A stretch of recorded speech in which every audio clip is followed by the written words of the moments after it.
Oh, so you went to the Cape. Yeah, very nice. Yeah. Because I had been to Martha's Vineyard before, too. That was nice. A little more private, but, you know. So what do you think of that? Which do you like better? Cape, he said. Cape Cod I like better, I think, probably. Yeah? Ultimately. It was a little less snooty, I think.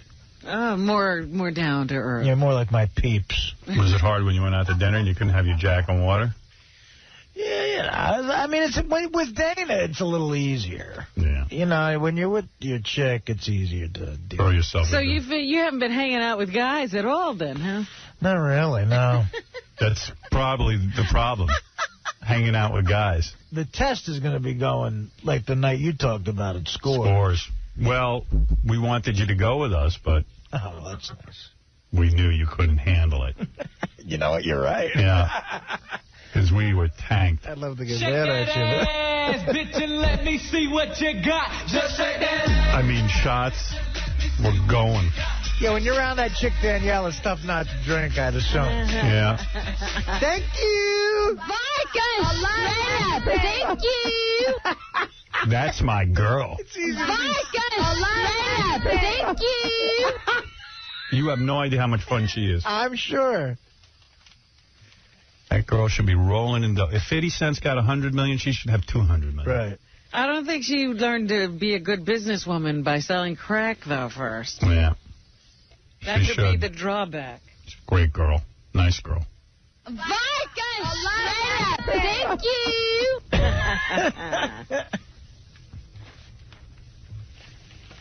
What a night. You know what I mean? That place. Yeah, no It's a man's place. It's a man's place. It's for man. Not woman, man. I want to see what they do in Vegas, too. I'm curious. Scores Vegas will be beautiful. Scores Vegas will probably have to be closed down. Hey, I got videotape Sal took, and we're going to get into this tomorrow because I don't want to get into the whole story now, but Sal took videotape of Gary, Baba Booey, smoking weed in Amsterdam. Oh, really? Yeah. How did he do this? Was he secretly recording him? Yeah. Oh, my It's the God. funniest thing. Secret? I totally knew he was recording. You did? It didn't look it to me. He wraps those big lips around that joint, that legal joint. There's no hope for that joint, right? It's over. It's all, and he turns his head to the side. He's got a whole. Oh. Yeah, he's all proud of himself. Forget about it. I'm going to put that on. I forgot the two of them went off to Amsterdam. Yeah, I'm going to put that on howardstern.com. You can watch the video? Yeah, in Vagina Corner. Go to the Vagina Corner and click on that, and you'll see exclusive video of Baba Booey smoking weed in Amsterdam. We walked into this coffee bar, that's what they call it, and there was this old American lady there. She had to be like 50 years old, missing a couple teeth, and the first words out of her mouth were, "If it's good enough for George Clooney and Brad Pitt, it's good enough for me." And we're like, what the hell is she What does that mean? I guess they Brad Pitt shot a scene in Ocean's 12 there, so his picture's all over the wall. Oh. So it was, you know, if Brad Pitt could go there, then it's good enough for her. Oh, because Brad Pitt knows so much. Exactly. You know, so Baba Booey's wife went unconscious and had a seizure from the pot. That's how strong it is. It wasn't exactly, yeah, well, it was like a seizure, yeah. Wow. Okay, I'll give you the quick story. Well,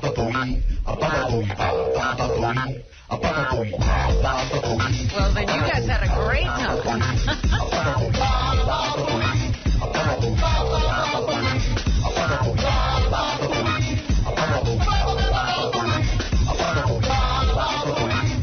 All right, here it's time for Sal and Baba Booey in Amsterdam.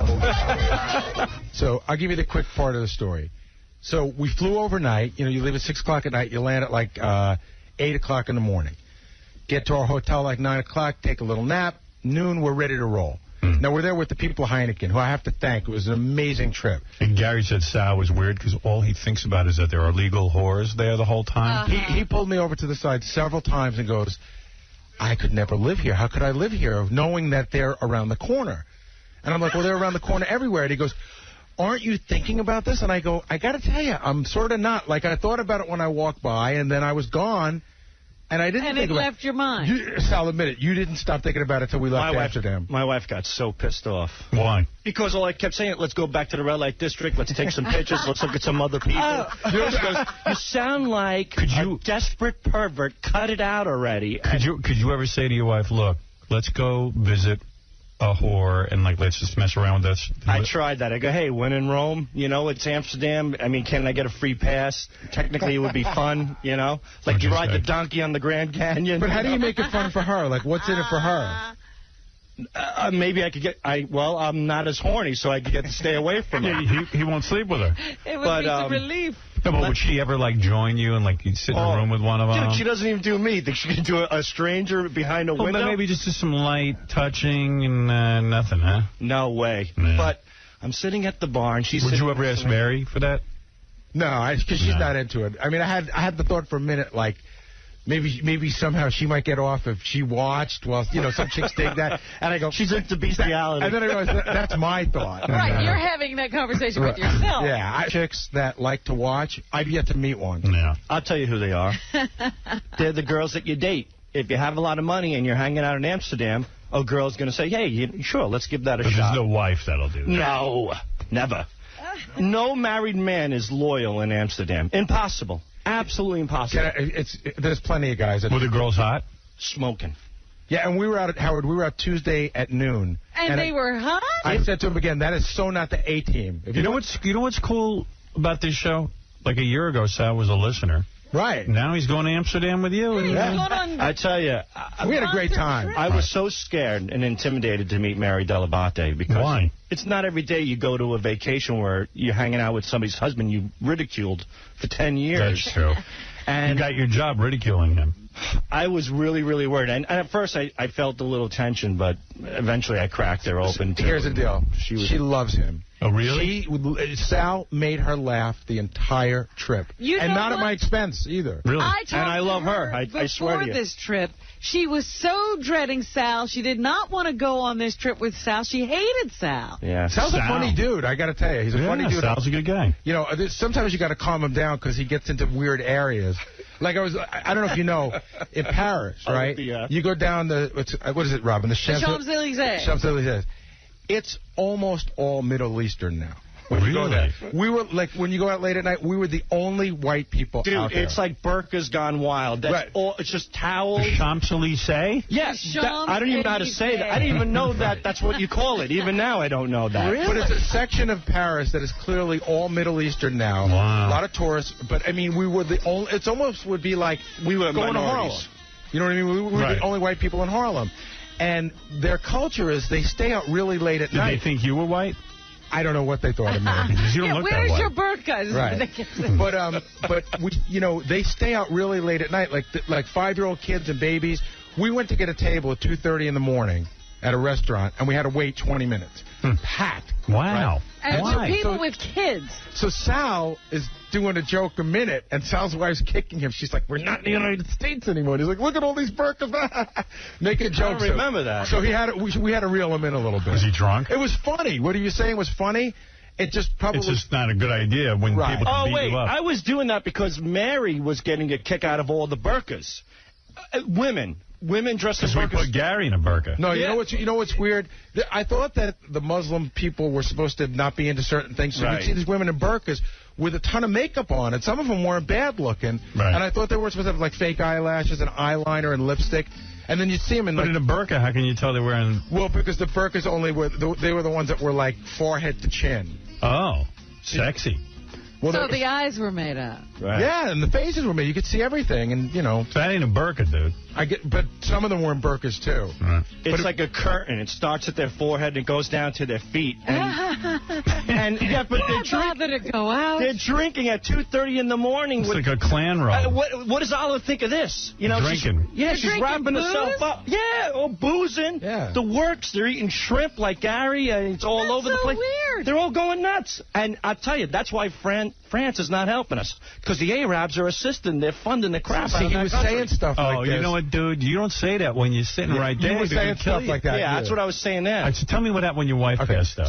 So we get there, you know, we flew all night. We haven't had anything to eat.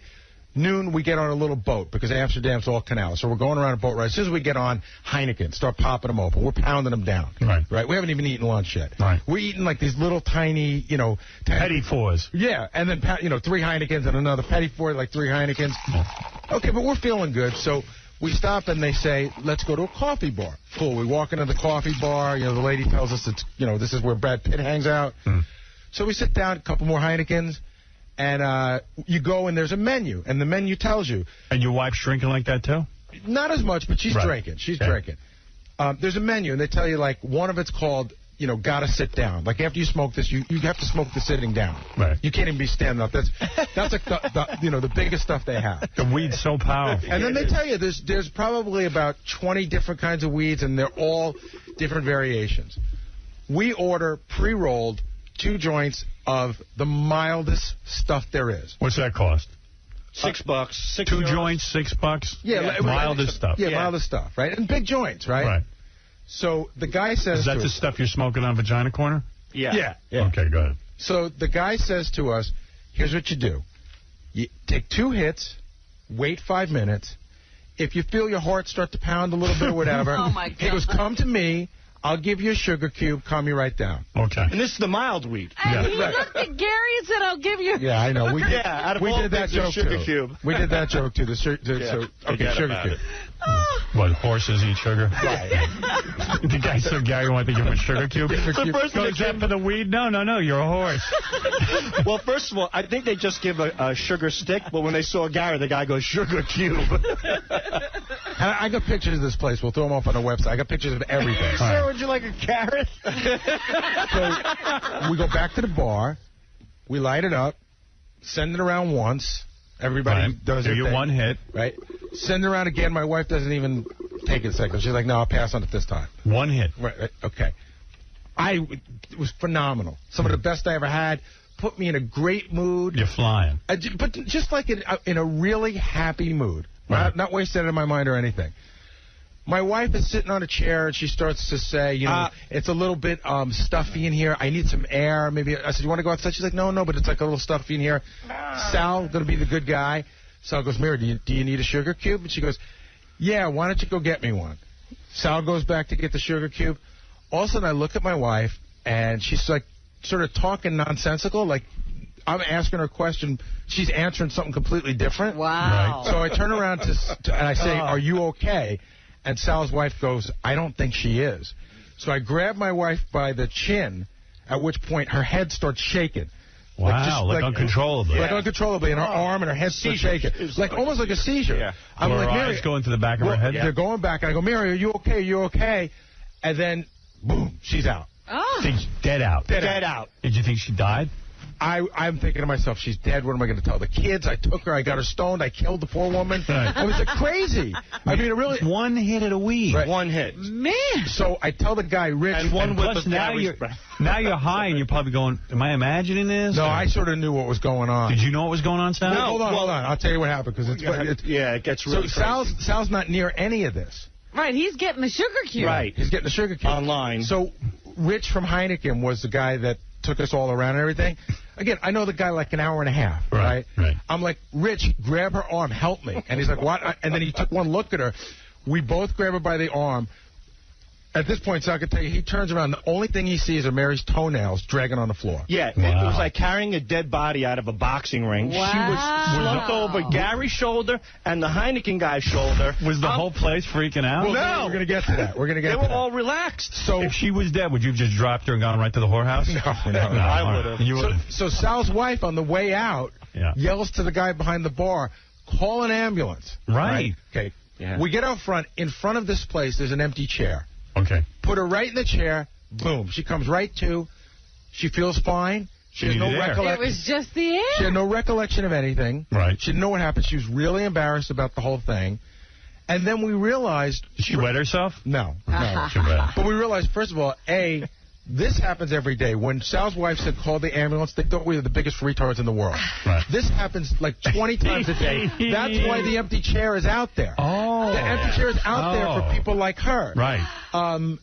Some guy came up and said, you know what, you just need to drink a little vitamin C. You'll be fine. Wow. Another guy came up and he starts laughing at her and goes, he says to me, in the future, tell her to smoke sitting in the chair. That way you could just pick up the chair and put her right out front. Oh, my goodness. But it was nothing to them. They're like, see, our weed is good. You Americans can't handle it. It was so nothing to them. And we're yelling, call an ambulance. And we're like, she was dead. I swear. I thought she died. Well, Sal, you had to wait online for the sugar cube? I waited online. But can you imagine? I turn around, and there's Gary dragging his dead body wife out of a bar.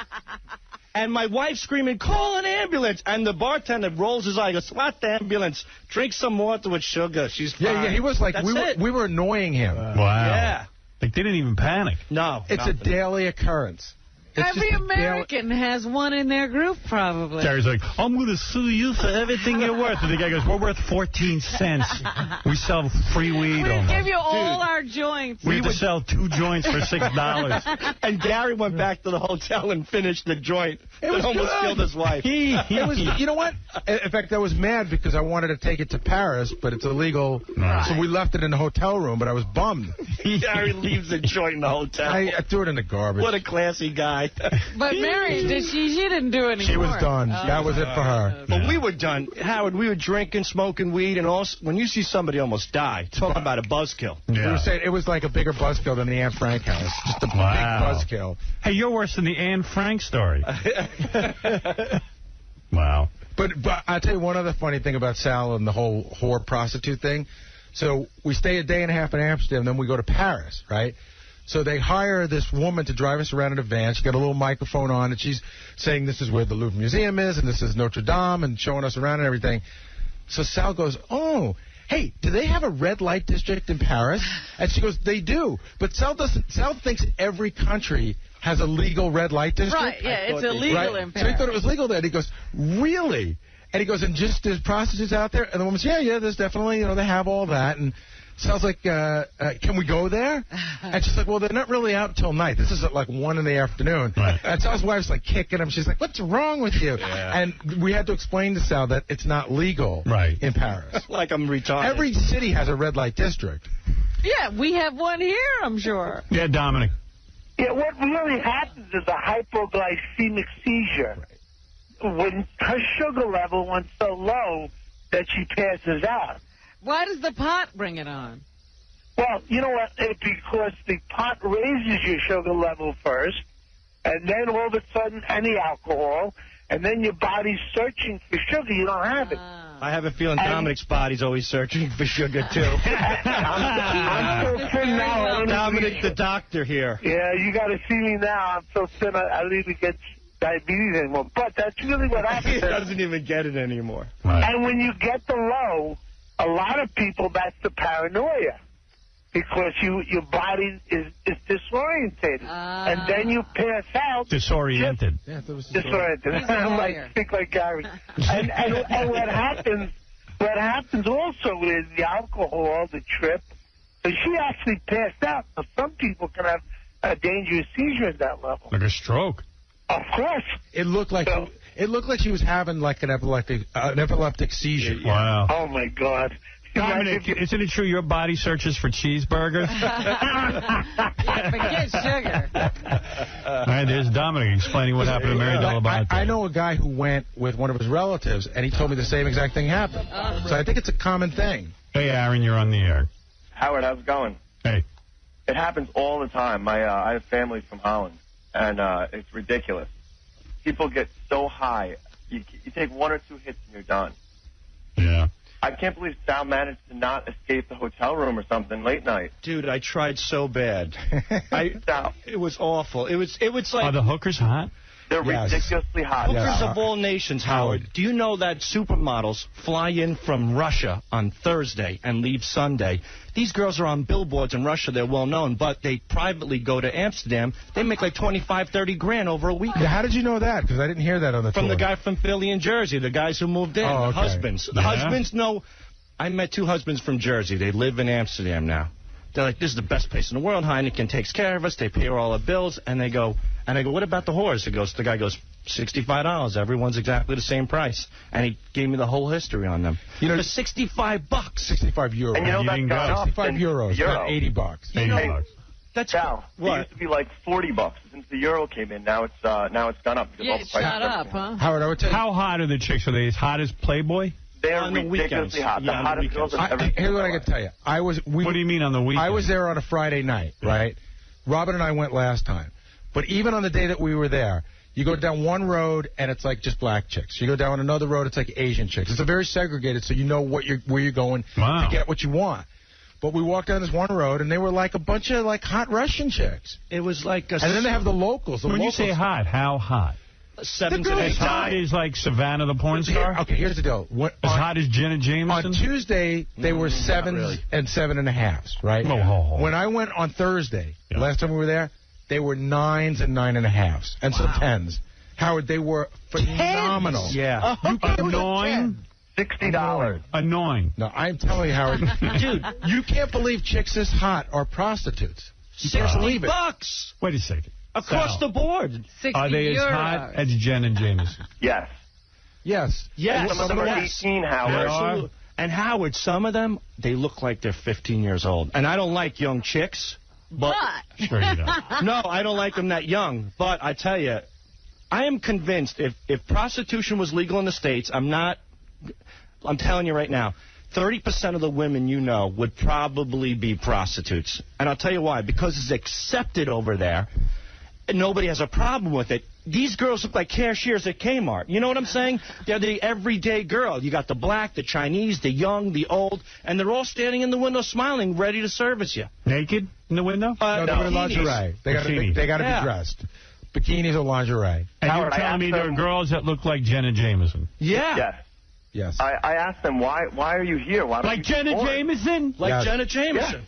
You ask them why they're not doing porn. You can make so much money, and they say, oh, I don't want people to see me. Is there anyone who looks like Pam Anderson? No, I haven't seen it. They're actually all a little bit more natural looking. Better looking than Pam. But they're natural looking. Like, you don't see a lot of implants and a lot of that and weird look. You guys didn't go, huh? I guess you couldn't get away from the Each wife. aisle, Howard's like a supermarket of vagina. And the first window's a black girl. The second window's a chunky black girl. The third window is 2 chunky black girls. It's like they bang out every fetish as you go down the line. Wow. And then the next aisle is like a young Swedish girl, and then 2 Swedish girls, and then a brunette Swedish girl. And the Swedish girls are as hot as Jenna Jameson. They're hot, Howard. Dude, they are hot. Unbelievable. I will take a chunky black girl.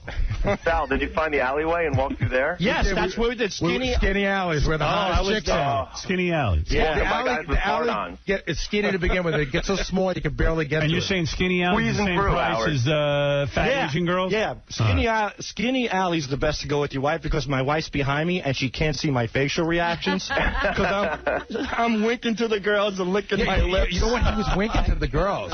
What do they do? I didn't see. They wink back and they finger you in. You know, they wave their finger to come in, and I just shrug my shoulders and go. No, I'm a pussy. Yeah, they crack the door open. Oh, come on in, baby. I love you. Can you bring in your weed and smoke? Yeah, sure. Yeah, it's all part of that neighborhood. I'm telling you, Howard, how we haven't done a show from there. Let's go. Be on me. We have the only thing is the prostitutes don't want to be photographed. No. Right, they are very private. But I could pay them €80 and say, come on over to the coffee shop. We want to interview you. Definitely. Right. So you can buy a $3 joint of the most amazing weed and take it to a $60 hooker. Exactly. Who looks like Pam Anderson. Exactly. And smoke the joint with her and then have sex with her. How much did Cape Cod cost you? Divide that by 69. Right. Divide that by 69. You would have had a different whore every night, sometimes twice, 3 times a night for a week straight. And she's not telling you not to drink. How does that not beat Cape Cod? That's Howard, Cape Cod. The other thing. Think about that. It's not Cape Cod. It's Cape. Beep. Hey, can I talk about the picture that we took at the church? Disneyland. Yeah. I don't care. Sal's so funny. So we're in Paris. We're at Notre Dame, right? Right. Sal talks to everybody. I got to tell you, Sal's one of those guys just starts talking to anybody he can find. So our wives are up front in front of the church. It's a big courtyard and everything. We're in the back. There's these 3 girls from London. Sal starts rapping right away. Oh, where you from? Starts talking to them. One of the girls, she's a fat chick, right? With but huge boobs. Like this. So Sal's like, I really need to get a picture of those. And I'm like, what? So he goes, do me a favor. I'm going to ask the girl if I could take a picture with her, but don't take a picture of me. Just take a picture of the boobs. I don't want my wife to see me next to boobs. Yeah. So Sal goes and puts his arm around her, and I zoom in for him. You got that picture? Yeah, I got it. You put it up on the web? Yeah, I emailed it to Jason. Great. And then I made the, what symbol is this called? I don't know. The okay symbol, and the fat girl looked at me and goes, that's not okay.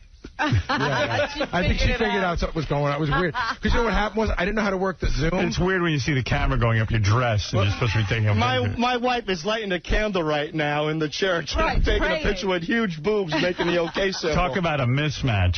The other funny thing is Sal's wife is so pretty, so nice. I don't believe that Sal's wife knows where he goes every day. Like, she doesn't listen to the show. Good. She really hardly knows what he's up to. She doesn't know about the boobs. I can't wait till we go to Sirius. Boobs. Yeah, and whenever something weird happens, she sort of hears it third hand, and Sal squashes it before. Like, so she doesn't really know what he's doing here. Thank goodness. Yeah. I wouldn't have a job.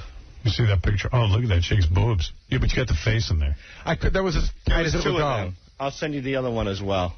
You can crop it. You know, it was ugly. Those are nice. She's cute. At one point, Sal got up. I didn't know how to work the Zoom, and Sal zoomed it in, and I think it was pretty obvious what we were up to. Who cares? A bunch of whores. Bong hit Eric. You're on the air. Hey now. Yo. I wanted to confirm that the weed out in Amsterdam is truly spectacular. And I actually also had a friend that I was out there with who also had that same type of paranoia experience. Now, do you have to lighten up when you go over there, right? You don't get the heavy stuff either. Oh, I get the highest grade they have. Really? Oh, yeah. This guy's an expert. Oh, he's a seasoned guy. Yeah, well, you know what it is, Robin? What? When you don't smoke a lot of weed, your tolerance goes down, and you get so much more stoned that it hits you so hard that you become a little bit paranoid. I think that's Howard's problem. Right. Right, Howard? Right. I gotta tell you. So when you're smoking every day like I do, it's like a very less paranoid feeling. It's more mellow. And you can take the strongest stuff they have. Oh, yeah, I love it. I gotta tell you, Howard, not one of my favorite things to do. The only reason I did it because we were there. It was probably the best I've ever had. I mean, I have not felt that good in ages. It's great. It's great weed, right? It was like a Percocet. It was beautiful. Is the strong stuff like heroin? No, I don't know. I never did heroin, but it's kind of like if you have a tolerance for it and you don't get that paranoia, it's like Gary's describing. It just makes you in a really good mood, and like maybe things that wouldn't be funny normally would be funny. Oh, yeah. You mean Sal became funny? So, exactly. Yeah. So and you get hungry. I'm talking to the dude from Heineken, right? Yeah. Sal, my wife, this is before my wife passed out. Sal, his wife, my wife are behind me. So the guy from Heineken goes, you want to stay here a little while longer or do you want to leave? So I turn around and I say, hey, guys, you want to stay here a little bit longer, you want to leave? And they all stare at me and start laughing. So I thought it was like some weird inside joke, and I go, no, really? Then they start laughing harder, and I go, what's so funny? And they go, we're stoned. It was your face. That was so funny. Bobo, you're on the air. Hey, how you doing there, Howard? Hey. I'm just Baba Booey, who got laid the most. Oh, I probably did. Yeah. Did you? Yeah. Did you get laid at all, Sal? Yes, Howard. Was there anything romantic? I know there was once. Foreign country. I was looking forward to a good night, and so was she. But kind of put the cart before the horse. You know, like on your mark, get set. I was at before I go. Wow. Yeah. Really? With your wife, you too quick? Yeah. You know, my wife's a beautiful lady, and I don't get to see her naked. Where was this, in Paris? Because Paris is supposed to be beautiful. It was in Paris, and it's been about 3 years. She had to be proud of you that you got a free vacation out of work. Got to Paris. She took off her top for me because we were in Paris. What do you mean, took off her top? Well, I got to see her top. You know, what do you? Through and have sex. He doesn't have sex with his wife. She doesn't give him any sex. Well, Yes, Sal, what's going on with that, Sal? She's got a hot wife there. She seems like sort of like, I don't know if the words, she's been with him a long time, and she seems like a little sort of fed up with his antics, although she loves him. Yeah. But she just, anything he does that's wacky, it's just, oh, that's just Sal. Yeah, but why doesn't she want to make love to her? That I don't know. No, apparently she did. Sal couldn't perform. She seemed to like him. There's no kids around. She said to me the other day, she goes, you burp and fart at the table, you do these disgusting things, you pick your nose and everything else, and you don't. She listens for me to wash my hands after I go to the bathroom, and she sends my son in now to monitor me. Oh, geez. So, you know, it was funny. We would go out, and then go back to our room and like have an hour before dinner, go back out again. So I would get the reports from Sal, like I got the riot act. Apparently I'm being too big a jerk and saying things I shouldn't say. But I thought Sal was perfectly fine. I wasn't loud. I wasn't. He does get into, like, the... She hates you, dude. No. Like, you know how we talk about sex during the break? Yeah. Like, when we're during the break. Like, Sal could sometimes be like that. You got to remember that. You're in mixed company, right. And your wives like, even the dude from Heineken, our wives don't hang out like that. The dude from Heineken, Sal can be very graphic. Hey, I got to take a break. We'll come back. We got to do the news. It's 10 o'clock already. Oh, my. Oh, man. Yeah. Well, anyway, it was a great trip, Howard. Good for you, man. And, I'm glad you enjoyed it. Thank you, Heineken. Thanks to Heineken. All right, and we'll be back right after these.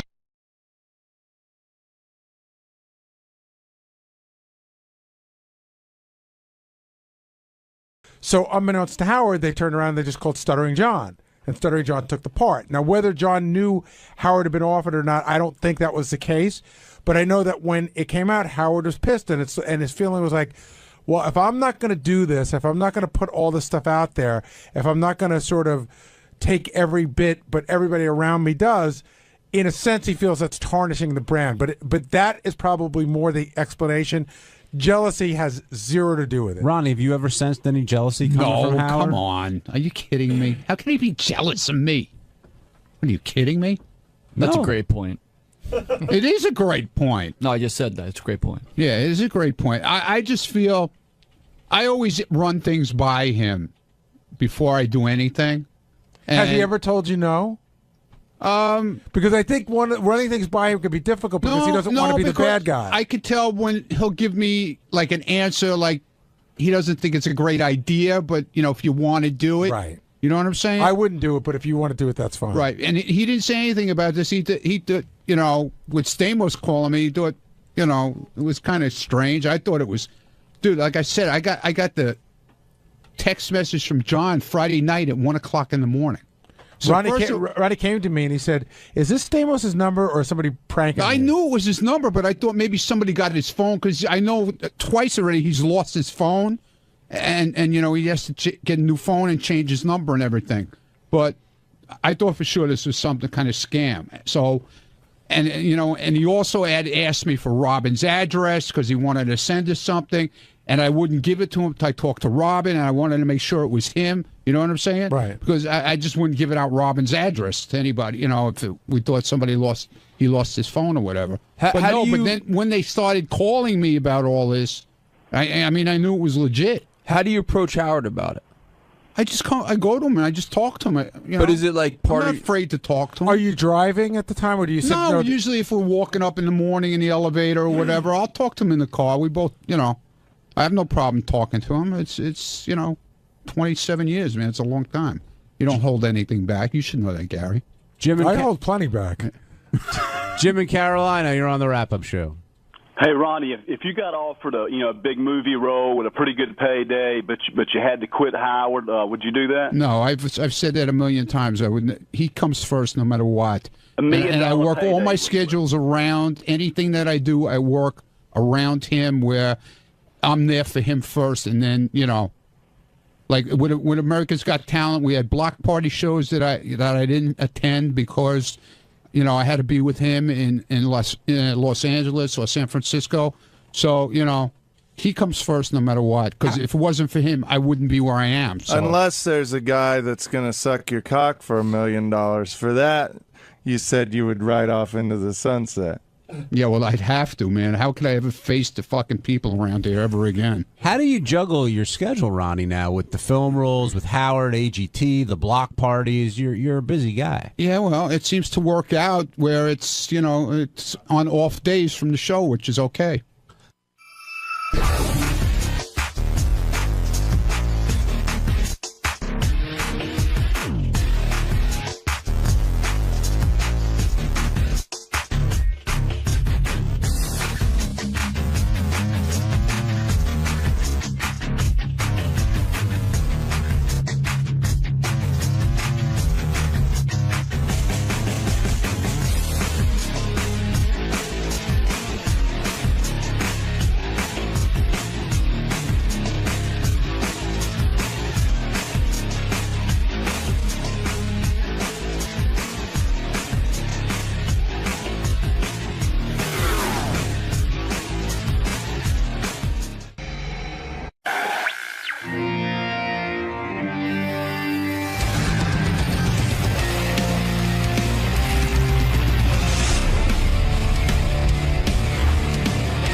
So, but let's go to the Henry Hill page.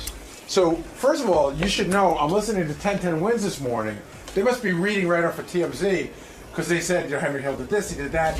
They go, in later years, he redeemed himself, and even was a frequent guest on the Howard Stern show. That's what they say on TMZ. Or, I mean, on 1010 Wins. They said in the first. But how is that a reform? Well, I think he reformed and he appeared on the show. I think they're mutually exclusive. Right. Let me just mention, of course, that frequent guest of the Howard Stern show, Henry Hill, has died. I didn't see that yet. Henry was 69 years old. And as you know, Henry Hill was a mobster. He was the guy they based the movie Goodfellas on. Yeah, in fact, I just watched Goodfellas again after having not seen it for a long time. Right. Such a good movie. I loved having Henry on the show, and I loved hearing his mob stories, but Henry was a despicable guy. I mean, he has killed people. He took a shortcut in life. He didn't want the straight and narrow. No. Didn't like it at all. Yeah. And it's so weird. We got so many different Henrys, like...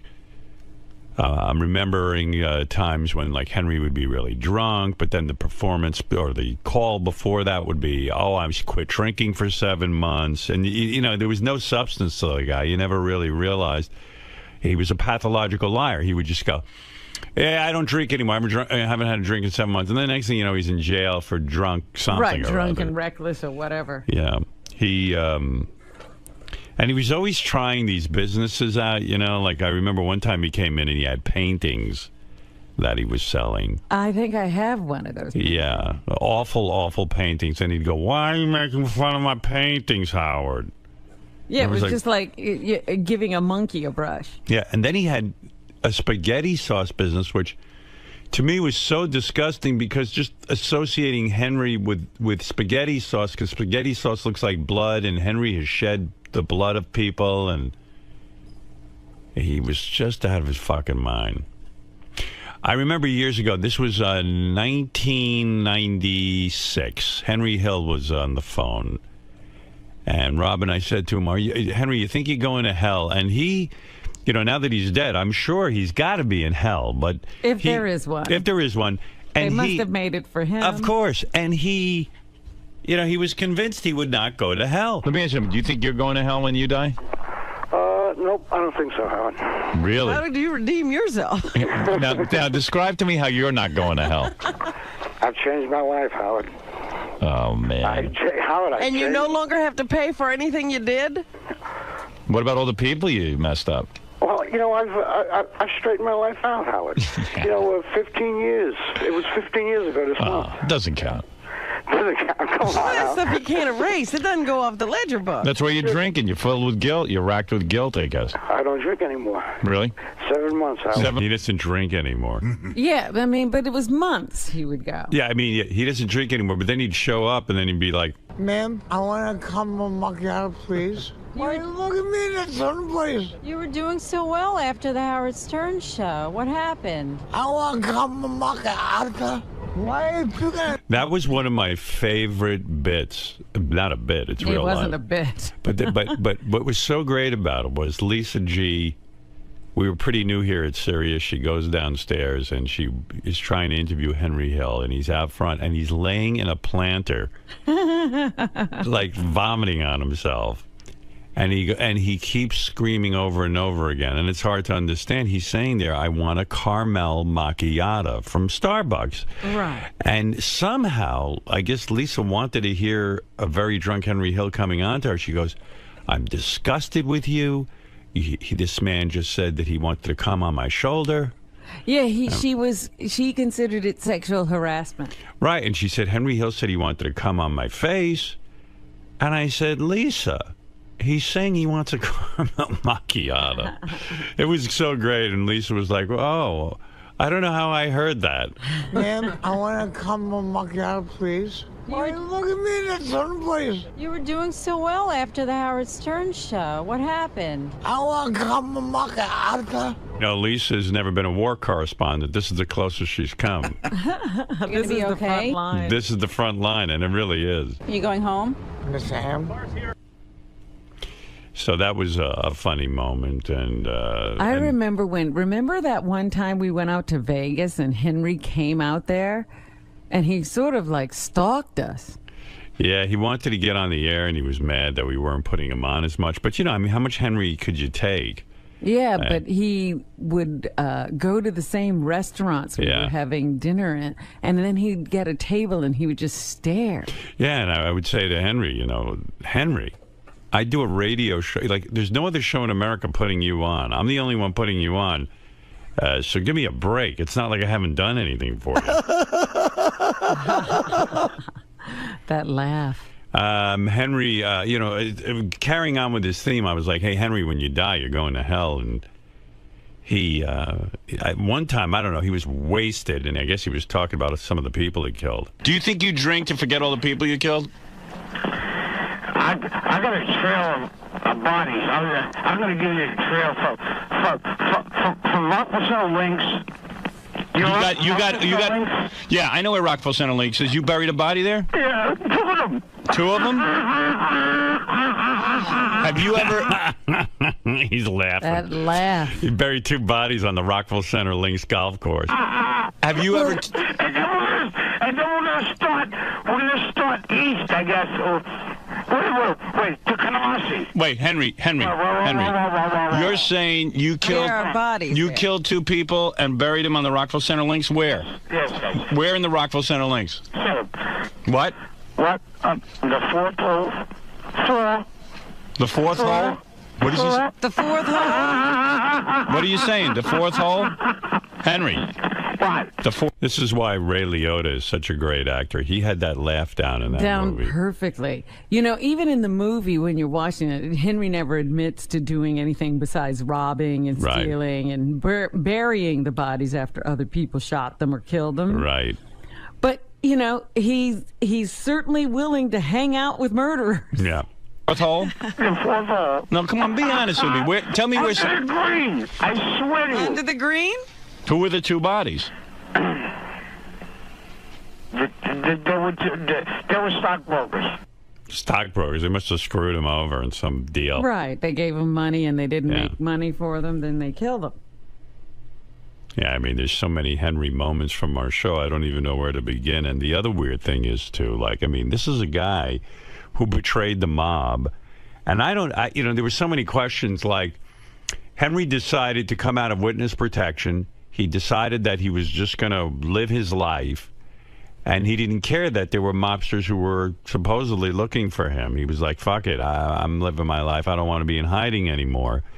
And so, like, when you were with him, like Gary describes one time he was standing next to Henry at some appearance. Henry showed up, and he's like, Henry, I don't want to stand near you. If this is the day the mob decides to get vengeance. It was also 1994. Right, yeah, you didn't know. And you still didn't know. And, like, and you just wonder, like, who are the, like John Hein was saying to me, who are the people who decide to kill Henry, and who are the people who decided they didn't care about Henry anymore, you know? Well, I think everybody was either in jail or dead.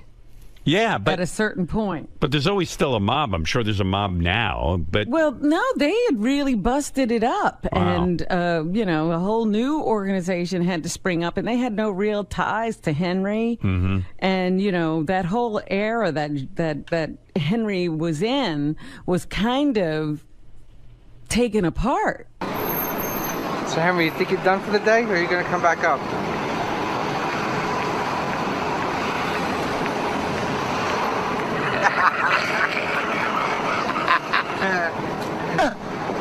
Yeah, I think this was when Henry was kicked out of Del Fresco's. He tried to get in there and hang out at the restaurant, and I think they kicked him out of the place. You know me. You know me, yeah?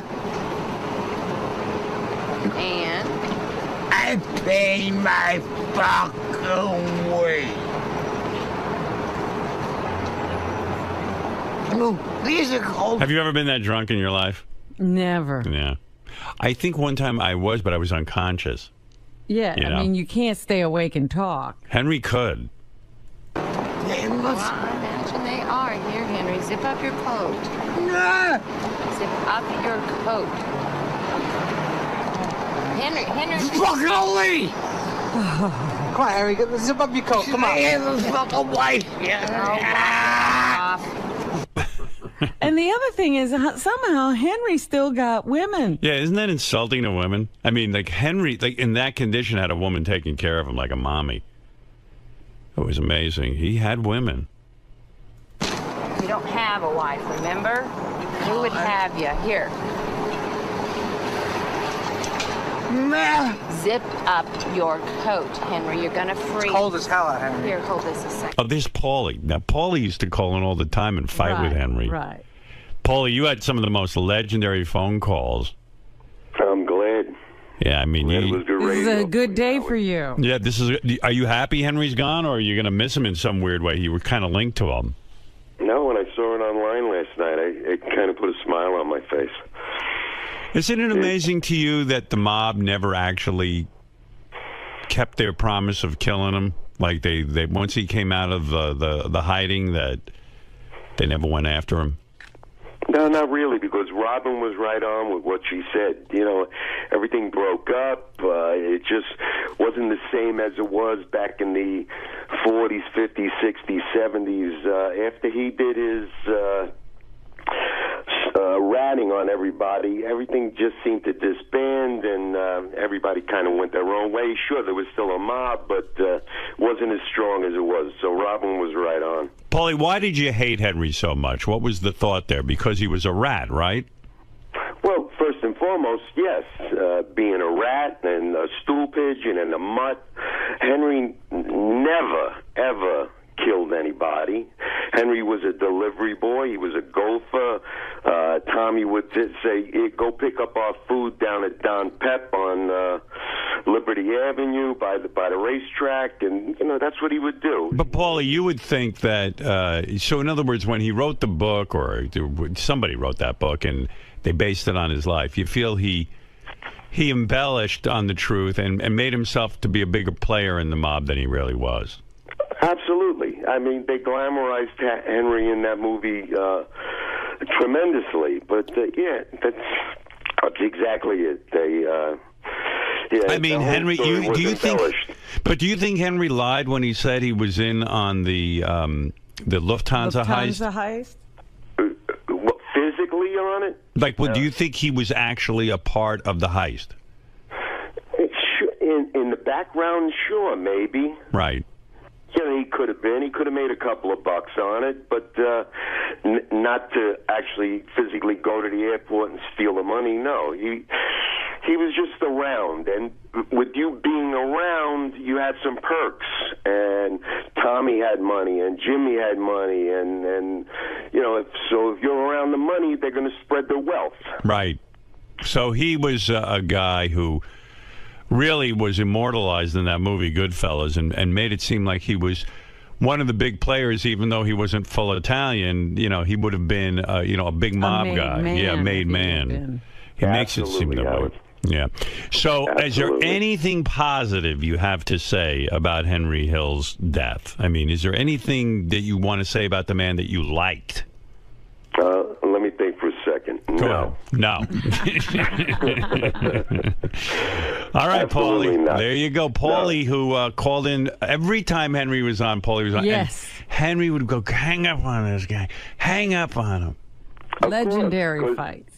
Because he was afraid to hear the truth, and he knew I was the only one, and I think I'm the only one left who knew that crew, who hung out with that crew, who knew Tommy and Stax and Henry and the whole mishpucha, you know. You wanted to fight him. I remember that.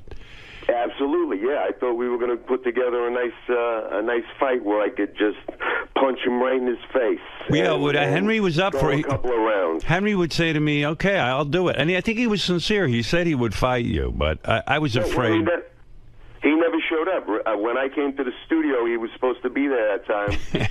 I was interviewed, and it was just me in the studio alone, and it was a great time. It was a pleasure meeting everybody, but he just never showed, and I couldn't make it to Vegas that time. He was there, so you know, I don't miss Henry. If somebody wants to hear something and get a good book that is something. I got a ton of stories and a ton of anecdotes that All right, Paulie. I would share. All right, thanks for calling in. Not because Henry's gone, but congratulations on your AGT and Robin feel better. And Thank good you. luck to everybody. All right, Paulie. Later. Thanks, That's Paulie, who was Henry's arch nemesis. And it was really good stuff, too. Gary. Yes. May I talk to you about eulogizing Henry Hill this morning? Yeah. I heard you mention the Howard, or I actually heard Howard say, and you guys go back and forth about how difficult it is to be respectful of a guest who's such a despicable person. Well, I mean, he probably was involved in the murders of some people. That's something that you can never dismiss. Right. We put him on our show a lot, and he seemed to be remorseful about it. He was a very tortured soul. But yeah, it's hard to say. I mean, usually, even if you're full of shit, when you're eulogizing somebody, you can start with, he was a good guy. Right. But it's hard to say that about. I didn't know Henry well enough. I can't say Henry was a good guy because I met him after he did a bunch of stuff that was really bad. The guy I knew later on in life wasn't even that good a guy. He was a nice guy, but he could get drunk and belligerent and all that stuff. So he was an interesting guy. When he was sober, he was a great guy. There's something nice I could say about him. When Henry was sober, he was a pretty nice guy. There's guests that I personally don't like, and I'm not going to tell you who they are, but there's guests that I personally don't like that I book on the show. But I can do what's best for the show. And it'll keep coming and coming. That's right. Just like the prep never stops for this show. Exactly. Thank you, sir. You're welcome.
What's the deal? Like, did him and Kimmel know or like each other, or is it just? Yeah, like, are they rivals? Well, I'm wondering because like I know Jimmy hates Leno, and I know he loves Letterman. But where does he stand on? But I'd also like to know what Jimmy's take is. You should. Craig Ferguson. Do you like Craig Ferguson? Like, I don't know. It's a weird thing for me. Some of these late night guys like each other, even though they compete against each other. I know he's good friends with Conan.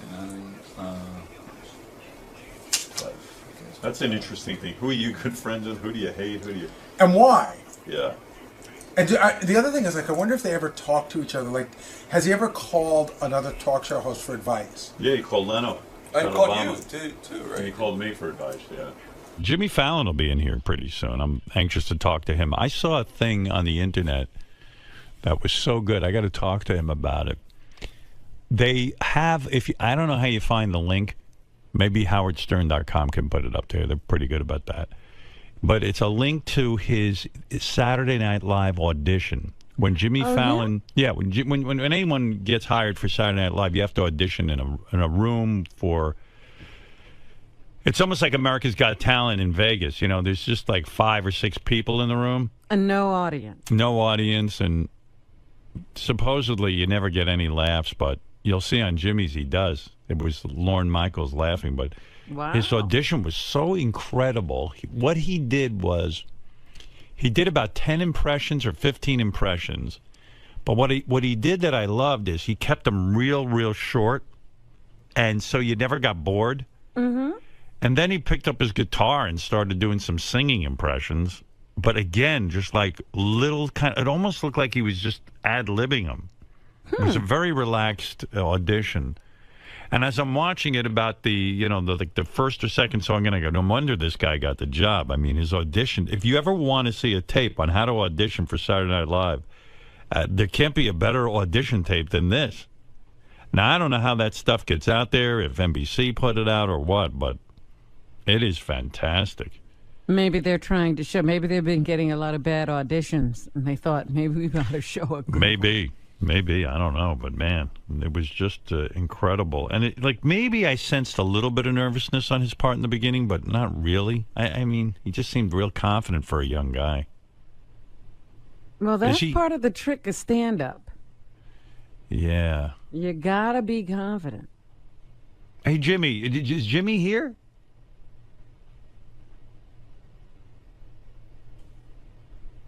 I wonder if Jimmy would want to say hi to David Letterman. Do they speak? Are they friends? Should we try that? I'll try that for a second. See how that goes. Jimmy Fallon is the host of Late Night. Is that his? What's the name of your show, Jimmy? Is it Late Night? What is the name of Jimmy's show? It is Late Night. Late Night, right? Yeah. It's Late Night. Hey, everybody. Hey, man. With all these shows, you could get confused. Real quick, do you want to say hi to David Letterman? No. No? You didn't hear him? You don't want to say hi to Dave? Yeah, I can say hi to Dave. Dave, are you there? Yeah, Jimmy, good morning. Hey, Dave, how are you? Dave is in Chicago. Good. He just was on our show. I thought because you're both late night hosts, you'd want to... Nice to be talking to one of the twins again. The twins? The twins? Jimmy Kimmel and Jimmy Fallon. Sure, I call them the twins. Yeah, what? You do. That's right. I do. Does he? The twins, sure. Yeah. Dave, just real quick, because Jimmy's here. He's got limited time. I just wanted to give you a chance to say, are you friends with Dave, or are you an enemy of his because you're with the Jay Leno camp and you're on NBC? No. I mean, if anything, we're friends. Yeah, you're friends. Yeah, I've been on the show a bunch of times. Jimmy says you're his friend. Right. Yeah. Okay. I appreciate that. Anything you want to say to Jimmy? Well, I was going to say, first of all, Howard, I just, something I forgot to mention before, I love that sound buzzard on AGT. No, but I mean to Jimmy, not AGT. Oh. No, okay, all right. Well, just a reminder, I just want to say that to Jimmy that Jay Leno is still a big chin douchebag. I'd love to, buy him a hoodie and have him troll around George Zimmerman's neighborhood. Well, all right. Listen, you're obviously better. All right. Thank you, Dave. Yeah. All right. All right. All right. That's David Letterman. David Letterman. David Letterman, the real David Letterman. Oh my gosh! Man, why would he say that? That's so. It's you know topical. what it is? He's so much looser on our show than his own show. That is amazing. Yeah, I think it's satellite that just loosens him right up. I was telling everyone. Now, who put out your audition for Saturday Night Live? Do you put that out? Or, I mean, you obviously didn't have it. Who put that out on the internet? It's weird because that was out. It was out on they put out like a DVD, like a best of DVD thing, which they do for some of the cast members. And I'm sure you didn't object because, to me, it's almost like a primer, or is it a primer? But it's almost like a lesson in how to audition for Saturday Night Live. It's about 8 minutes long. Yeah. And it's this quick 8 minutes. What you did effectively that I thought was so tremendous, you quickly ran through your impressions. You didn't allow them to get bored. Yeah, I did, because you know what happened is I had this I had the stand-up act, and it wasn't working. It wasn't funny, and I was telling people kind of who I was doing before I did the impression. Right. You know, like the old way to do impressions, you go like, and now, ladies and gentlemen, here's James Cagney. Right.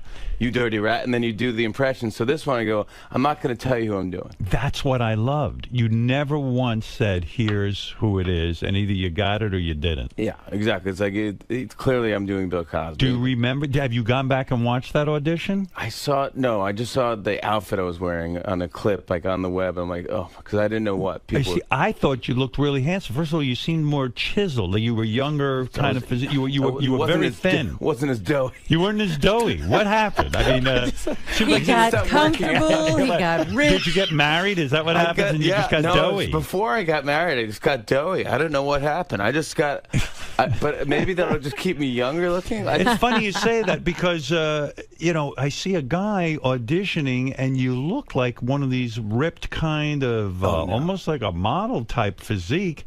And you have gained a few. I mean, you're not fat by any means. But. No. I was never in shape, but I was skinny. I was like, like if I wanted to have the body I looked up to, it would be Mick Jagger's. Right. It wouldn't be. Me too. I don't want a giant. I don't want big muscles. I don't want Jersey Shore. I don't want 𝗲𝗄𝗿𝗍. Right. I look at Mick Jagger and I go, boy, I'd like to be that thin. That's the You know, it seems that that's the one physique you can keep up because look at all those big muscle guys now. I cannot They're lose all weight. saggy. I used to be, right. He actually looks pretty good. I used to be able to lose weight like that. Yeah. I just have. I'm starving myself because I bought all these new clothes for America's Got Talent and they're going live and I can't lose a pound and I'm telling you I'm not eating anything. But that's the way to do it. But are you working out? Yeah, I go running. Yesterday I was so fucking tired and I go to Central Park. I'm running around like a lunatic. No, it's the dumbest thing. I'm downloading apps to make me run. And I go, this is the dumbest thing. I can't believe I'm downloading an app that says go run. But do you run? I mean, do you actually I have do the it? app. You have an app. Yeah, I have an app that says run. Only the app could exercise for you. Should you start running, then you would have the app and you'd be all prepared. And I guess you would log all your mileage and all that kind of thing. I had a treadmill. I bought a treadmill, which is a big mistake. Because you never use it. It's the dumbest investment I ever had. It becomes a hanger for clothes. And it's very expensive. At one point I had that. I had a rowing machine because I heard rowing machine you get a lot of. Rowing is supposed to be great. So rowing machines both had dust on them. I would go in. I'd put on your show. And I'd listen to your show and try to row like I'm in a rowing team and Poet Society at Harvard. This is the dumbest thing. 30-something years ago when I started this show, I always pictured a guy in his car listening to it, never on his rowing machine. Oh, it was so lame. It's so. I wish I'm telling you now because I don't do it anymore. But at one point I had gloves so I can grip. I can grip the rowing machine. Right. And it was just so dumb and a waste. But then I had a treadmill, and I ran on the treadmill, and maybe I'm just, maybe it's because I'm just so doughy. I made a lot of noise, and the neighbor comes up and knocks on my door, which I don't want. I don't want to talk to anybody. Right. So you kept the machines in your apartment? Yeah. Oh, I see. And I imagine it just wreaked havoc because those things are very loud. To have them in an apartment is outrageous. Yeah. And you're just pounding. I'm just pounding. It was like boom, boom, boom, boom. Yeah. My aunt used to have a guy that lived above her in Brooklyn who used to chop up pills every morning. Right. And you could hear him, and that was the alarm clock because he'd be trapped because he couldn't swallow his pills. And you go, that's her alarm clock. So I'm running on the thing, and I understand. Right. But it's not like I'm not up at like 6 in the morning pounding. Right. This is like 10.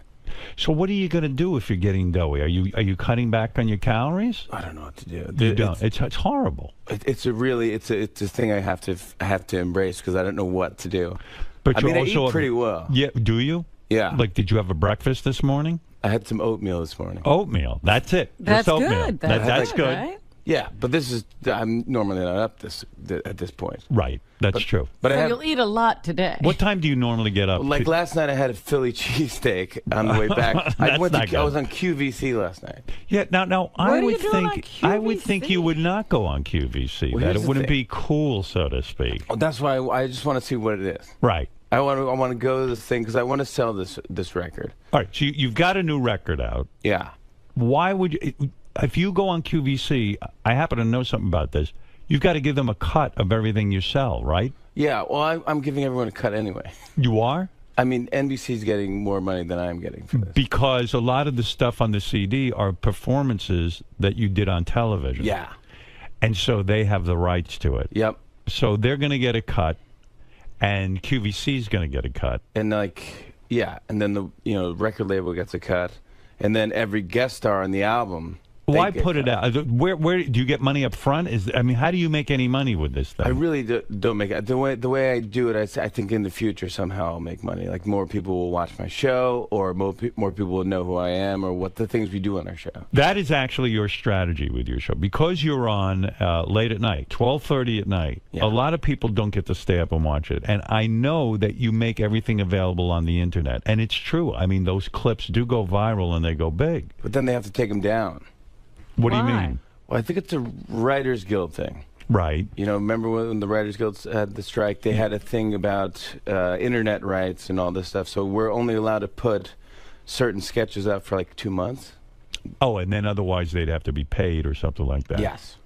And Wow. NBC doesn't want to pay for that, which is fine. But it's a bummer for the writers who want to see their sketches on. But it is true. I mean, I really do. You know, I see more of your show on the internet. Yeah, which a lot of people do, or in a taxi cab or something. Did you think when I appeared on your show the last time that I was overly rude to Mick Taylor of the Rolling Stones? Absolutely not. Was there any fallout from that? I mean, because I was kidding him about leaving the Rolling Stones, but I did it lovingly. I do love Mick Taylor. No, as I was leaving, I said goodbye to him, and I gave him like a man hug. And he came in and he goes, I'm sorry about my friend over that. Next time I'd love to hear you talk more. So he wasn't upset with me, was No, he? not at all. He was a good sport. Great sport, totally laughing. Some people on my staff was like, that was pretty harsh. I was like, yeah, I got a lot of feedback where people said, wow, you really ripped Mick Taylor a new asshole. oh, no, in fact, it felt like you guys had done that before. You know, I had a disappointing moment with your show because I really enjoyed my last appearance. I had a great time. Yeah. But you and I broke into a song, a Rolling Stones song. We sang to the audience in the commercial break, and I had a feeling you would include that somehow. Or you can't include that because you don't have the rights to the song? Is that it? What happened there? There was no interest in airing that? I didn't want to air it. Why? Because you're now a judge of singing. Oh, yeah. But, I mean, I know I'm not a good singer. Yeah, but I don't want to put that out just since your debut. I thought that was a fun, spontaneous moment. I could put that up. Well, no one told us that. I was ready to put up, and I go, you know what? Maybe Howard doesn't want that. Maybe he doesn't want this. It was a commercial break. He's a singing judge now. I see. You were protecting me. I was trying to protect you. I so don't know from that. You know, I don't protect anybody. I said, well, maybe he doesn't want that because now he's got to be telling someone, hey, you sing awful. You're a nice guy like that. You do protect your guests. I try to. I do up to a point, where it's like as much as I can. If you're going to be rude to me, then I won't do anything. I'll just I'll let you sing. It's like fuck you. Yeah, exactly. Yeah, I mean, right. what am I going to do? But it's like I think for the most part, I'm happy you're doing the show, and it's all just kudos for me and our show. Who are you friendly with in terms of other talk shows? Let me get this, because the landscape, and I want you to be honest, I don't want you to be diplomatic. Yeah. I know you're friends with Jay Leno. You called him when you had to interview Obama. You got advice from him, Yes. as you said, and you got advice from me. And I got advice from Barbara Walters, too. Right. Yeah. But Conan is a close friend of yours, right? No. Oh. Yeah, I don't really. Not anymore? No, we were never close. Oh, I thought you were friendly with Conan. I'm friendly with him. Yeah, we're not friends. Did you not? Is he upset that you took over his whole time slot? No.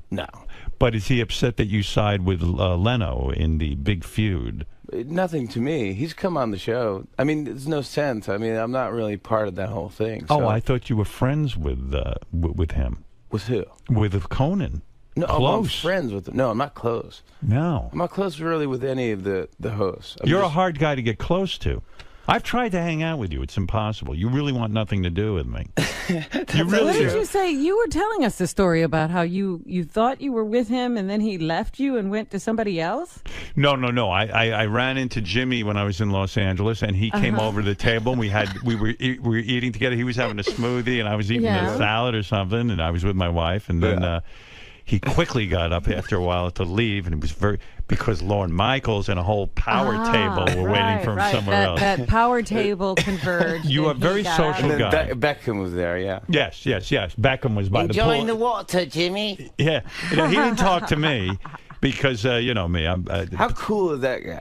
He was wearing a ski hat in the pool. Well, you're saying it in a nice way, but you're really making fun of him. Beckham is there. It was 900 degrees in L.A. We're sitting by a pool. Leather jacket. The fucker's got a leather jacket on, and he's got a ski hat, like a little jaunty. Yeah, and even like my wife and I are sitting there, go, look at this fucking guy. Is he a poser or what? I didn't know who he was. He's a good-looking dude. Yeah, but I didn't recognize him as Beckham. But I just said, look at this guy. He wants so much goddamn attention. He couldn't bring more attention But why to would you himself. sit by the pool if you're wearing a leather jacket and a hat? Right. So is that cool? I think it's not cool. I don't know. I mean, well, sure. I don't know. I could never pull that off. You would make fun of me so bad if I rolled up to the pool and said, Howard, Beth. And you're I'm wearing your shorts and a leather and a jacket. leather motorcycle jacket and a ski hat. That's a hard look to pull off. I'd be like, oh, I'm hanging out with the Edge. But you do have, you see, you have played it where you are friendly with a lot of celebrities. You were just at the Drew Barrymore wedding. That's right. Yeah. And now that was some wedding, right? Gorgeous. And there were a lot of famous people there. There was a lot of people there, yeah. Well, it's just a lot of people there. Yeah, but a lot of famous people there. Who was at the wedding, and how much fun did we have? It was good. It was fun. It was... you know, I don't know. Cameron Diaz was there. Cameron Diaz was there. Is she hot in person? Gorgeous. Gorgeous? Yeah. Hotter in the movies than in real life? No, she's very pretty. Oh, okay. Yeah. All right. I've known her for a long time. So right. She's friends with my wife. Oh, no, that's right. Your wife's a big shot. That's right. Your wife's a big shot. She's not a big shot. What kind of big shot is she? She's some sort of producer. She produced. She works with Drew. They became Flower Films, like the partner, and so they did like Donnie Darko and Charlie's Angels, and it's just a bunch of other movies. Is the marriage gonna last between Drew Barrymore and this guy? I say no. What do you say? I say yes. Really? Yeah, he's a nice guy. Her track record is poor. I agree. Right? Yeah, I think she would agree. Did you sit her down? Do you really go with, like, this is a serious wedding? Did you sit her down and say, listen, honey? I'm such a mush though at these things. I go to these things. I go. I gotta go to this wedding. I don't want to talk. I just want to go and enjoy the wedding, and it's good. And so it's another wedding, and I've been to so many weddings. And I used to be an altar boy, so I served mass. I served weddings. Right. But then I get there, and it's just really emotional. Yeah, and you cry. I start to fill up. You're a good man. I'm worse than any of these people. Like, I can't even look at Cameron Diaz. She's not crying. I'm filling up, going, and no one even at the altar. Yeah, no one cries at the rabbi talking. No. I'm not even just Jewish. Being in the building. Not even Jewish. She's saying words. I don't even say anything. But nobody cries. Yeah, right. I'm crying. Like, that's beautiful. But nobody cries at a Drew Barrymore wedding. I mean, unless you're the groom's parents. I mean, really. I was like, I got into it, and then I was just like, and I wasn't even drinking at this point. Talk me through this. When you're invited to a high-profile wedding, like a Drew Barrymore wedding, and I would imagine that was fun. What do you get Drew Barrymore for a wedding gift? I mean, do you give her cash, or you just didn't even give her anything? Your mere presence. I didn't give her anything. I really didn't. Wow. So fucked up. I got to ask Nancy. Maybe we did give her something.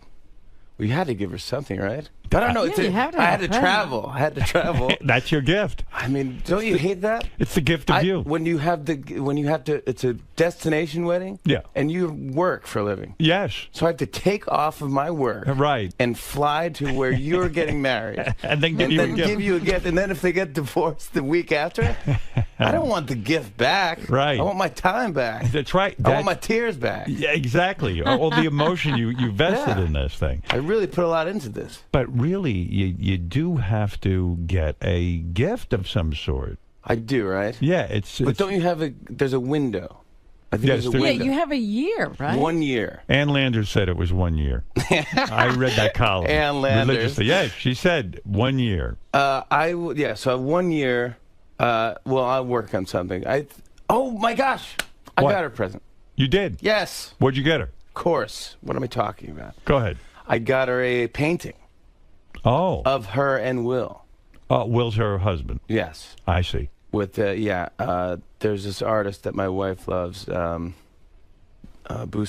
is her last name. I don't know, but she's like a folk artist, and she did like a heart with Drew, and it's a beautiful painting. You commissioned a painting for her. Yeah. Now, what does something like that cost? I mean, it's got to be expensive.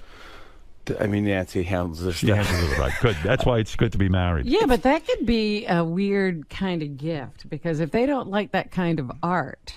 It's true. I know. I don't like, but I think my wife knows Drew enough. Oh, okay. But I mean, it's not that big. Is this the first Drew Barrymore wedding you've gone to, or have you been to others? It's the first one I've been to. First one you've been to. And what about your wife? Has she been to others? She's been to a couple others. And in her opinion, did she say, gee, this is the nicest one so This is far? the Or one. or did she enjoy other Drew Barrymore weddings No, more? definitely she liked this one. She liked this one the best. This Isn't one was that the nice? best. All This right, was well. good. And then, you know what's funny? Because she loves to have a good time. Right. She seems like a lot of fun. Yeah, but she's pregnant now.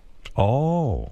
So she Is that well known Oh, that it's a she's pregnant? shotgun wedding. I don't know that anyone knows that. Yeah, people know that. You think so? Oh, yeah. Maybe you just broke news. Oh, stop. Wouldn't that be great? No, it wouldn't be. It'd be. No, I'm picturing her taking your painting and hanging it next to the painting your wife got her of Tom Green and Drew Barrymore. Like there could be a whole hall of husbands.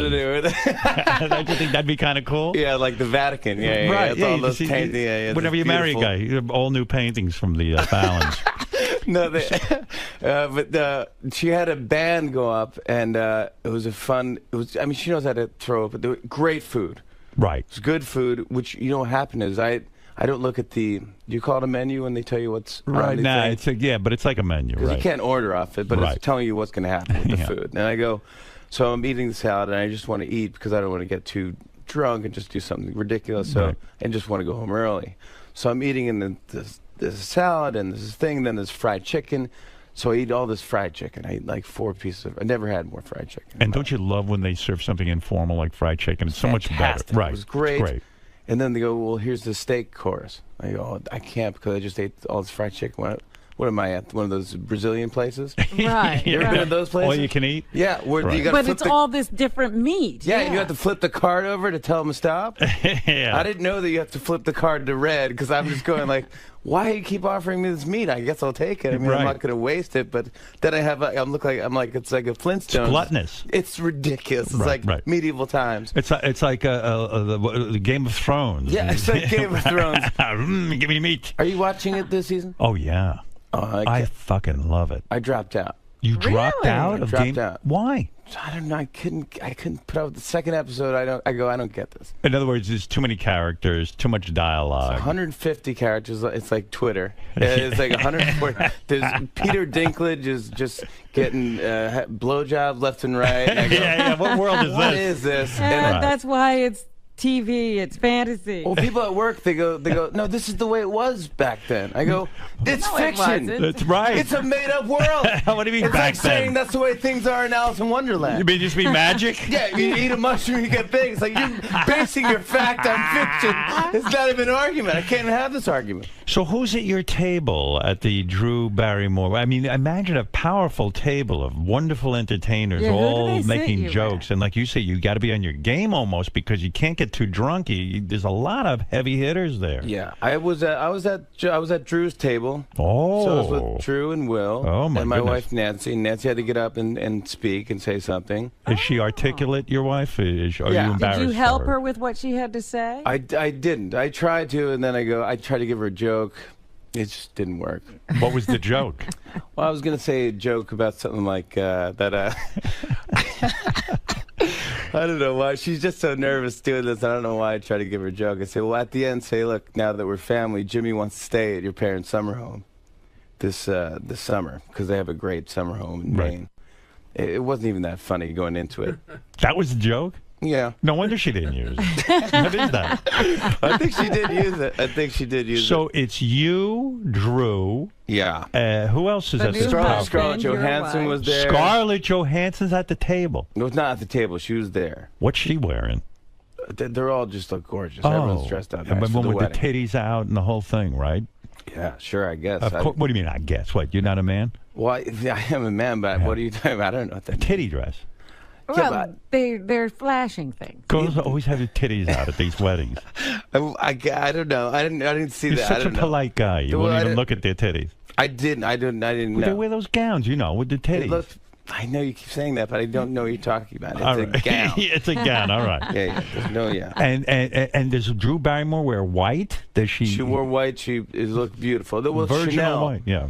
Chanel is Will's family's in. Oh, I see. So everyone wore Chanel. Cameron, Chanel. Well, I'm happy for her, I guess. Yeah. I mean, why not? Why shouldn't I? I hope she's happy. She was great. She was super happy, and it was at her home.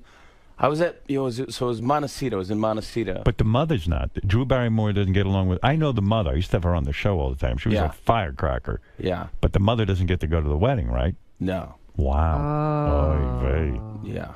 Not on. I don't think she was there. I didn't run into her. You didn't see her walking Drew down the aisle? You would have noticed. No, I would have. You believe me? Yeah, you would have. I would have seen it. Sad though, right? Is she outside protesting? I heard she holds up a sign and she goes, "I'm against this wedding."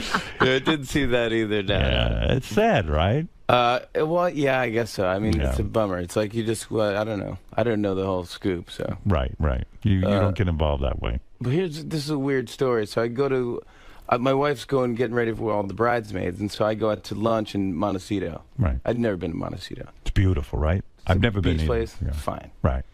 And so I go there, and I walk to this place. I go, well, maybe I'll just sit down. I'll have something to eat, and I'll get some glass of wine or whatever, drink in the afternoon. I don't care. I got nothing to do. Right. So I go in. I go to this place. This guy comes over. He goes. He goes, what would you like? And I look at the thing. I go, hey buddy, I'd like to get this white bean salad or something. And then he goes, and then a pizza and a glass of wine. He goes, all right. I go, No wonder you're buddy. doughy. You ordered a pizza, a white bean salad, and wine? It's a lot of starch. Maron, that's a lot of calories. But go ahead. All right. So I can lose weight then, I can tell you. That's right. Cut out half the Go ahead. starch. So anyways, I go, so the guy, I go, I'm sorry to keep calling you buddy. What is your name? So he goes, my name's Josh. I go, okay, Josh. Thanks, buddy. Thanks, Josh. Right. So he leaves. He comes back. He brings the white bean salad and the wine. And it looks like there's mayonnaise on the white bean salad. You don't want that. I hate mayonnaise. Right. And it's 90 degrees outside. Right. So it's like hot mayonnaise. So I'm just sitting there, and I'm drinking my wine, waiting for Josh to come back. Right. So he finally comes back, and I'm halfway through my wine, and I go, I don't want to get hammered. Right. I just want to eat my lunch, get fat, and get out of here. Right.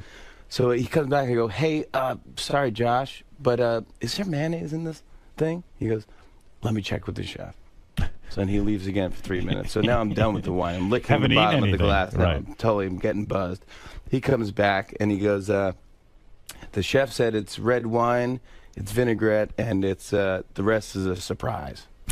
A surprise. Surprise. And then he leaves again. Right. So I was staring at this thing. I go, I'm not going to eat this. No. Surprise. What if the surprise is mayonnaise? Right. You idiot. I want to know if there's Yeah, mayonnaise. that's why I asked you a question. So Right. anyways, he comes back and he goes, oh, you didn't touch the salad. I go, no, I don't like mayonnaise. I don't like creamy stuff. So I'm sorry. I didn't. He goes, all right, let me get the chef will probably want to bring. I go, I don't want anything else. I just want to get out of Just here. bring me a pizza and I get the check. I want to get out now. I'm mad. Spending your life at the I'm mad. You're getting drunk. restaurant I'm getting Montecito. drunk, and so then he brings me another glass of wine on the house because I got the mayonnaise. And I go, thank you, Josh. He goes, no problem. He goes, and yeah. So then he brings the pizza over, and I go, Josh, this looks amazing. Thank you so much. He leaves. The manager comes over. Right. Excuse me, can I just ask, is everything okay? Yeah. Yeah. And I go, everything's fine. But now you're making a scene. Yeah, Right. the big scene. So then I don't want to get Josh fired. Right. So I go, by the way, and this is a true story. I go, by the way, Josh is great. Right. She goes, he's married. So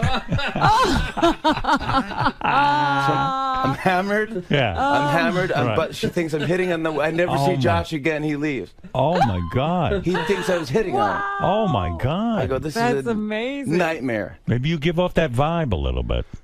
Like a little. Because you're gay- such a nice. You do have a little bit of a gay vibe. Too much. A gay vibe, effeminate. I used to think sometimes you were gay. Yeah. I've had that thought. Yeah. I had this whole imaginary life for you that you married, but your wife's a beard. And you go over to Lorne Michaels' table and you're staring at Beckham. And no, you know what it is? Because you're a nice guy. Because I don't know if it's an act, but like you're the guy. Hey, I don't know. What do I have to do? I don't know this fight titty dress. Josh? You have to but you're Yeah, I see what very you're saying. you're so guys aren't respectful. Right. They're lewd. We have penises and they rule our lives. And, Yeah. and I you should be seem- watching Game of Thrones. Well, yes. It seems like you've overcome the urge, to be gross but you must fart and do weird shit things right. I mean, like any other guy. I don't know. You don't know. No, I don't remember. You don't even shit. I don't. Do you I ever don't use think foul so. language? No. I do now and then, sure. I don't get that impression. I think I do. Sure, I do sometimes. But it's like when you're just goofing around, or right. You will do that with your friends. Yeah. Now, talk to me about the new album for a second. I see you have your guitar here, which always excites me because I was telling Robin, this audition tape that you did when you were on Saturday Night Live, it was so fantastic. How old were you then? I think it was 23. And you were smart about it. You grabbed your guitar and you started to play the guitar. Yeah. And you went through quick musical impressions. And I love that because, first of all, it's brief. Yeah. Sucks me in, you give a funny line, and you're on to the next thing. And you like to give the impression that you're almost just coming up with it off the top of your head. That's the trick to a great stand-up or a great audition for Saturday Night Live. Do you think, have you ever seen anybody else's audition tapes for Saturday Night Live? Yeah. Is yours the best?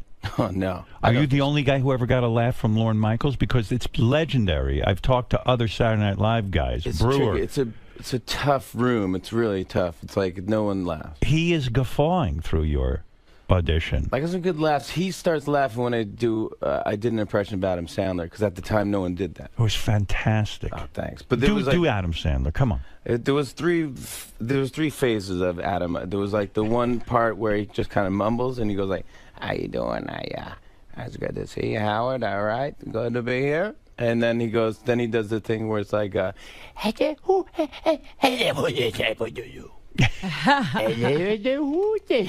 know, and then the third part is where he goes like, he yells and you're just like, "Shut up!" So I just did the mix of all three, and I actually called Adam Sandler before I did that.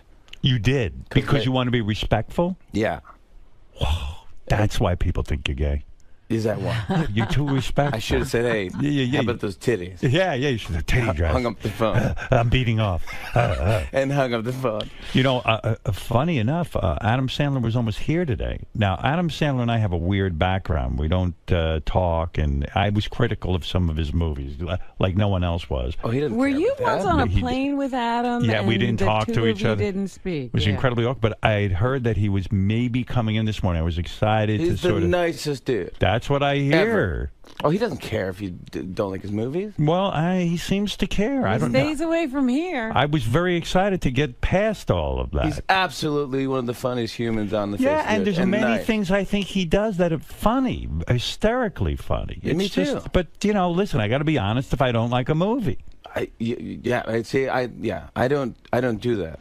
How did you when you say you reached out to Adam Sandler before you auditioned for Saturday Night Live, how do you even know to get to him? Because wasn't he already on Saturday Night Live? He was a big star. How did you know him? My manager at the time, Randy Siegel, used to work at Brosty & Gray, and she knew Sandler on his way out. Right. So she knew him. So she called Adams and said, "Hey, my client Jimmy, who you met once before, I think he saw me at the Improv in L.A. Right.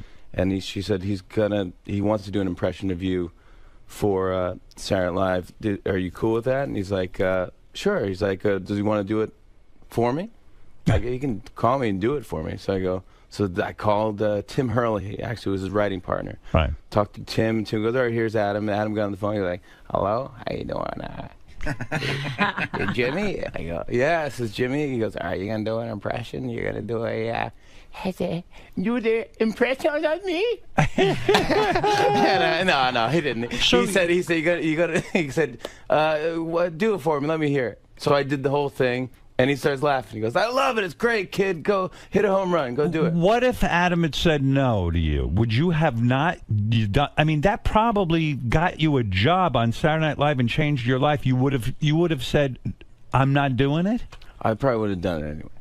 You would have done it anyway. Yeah, and then I would have said, "Hey, you would give me a break." You're right.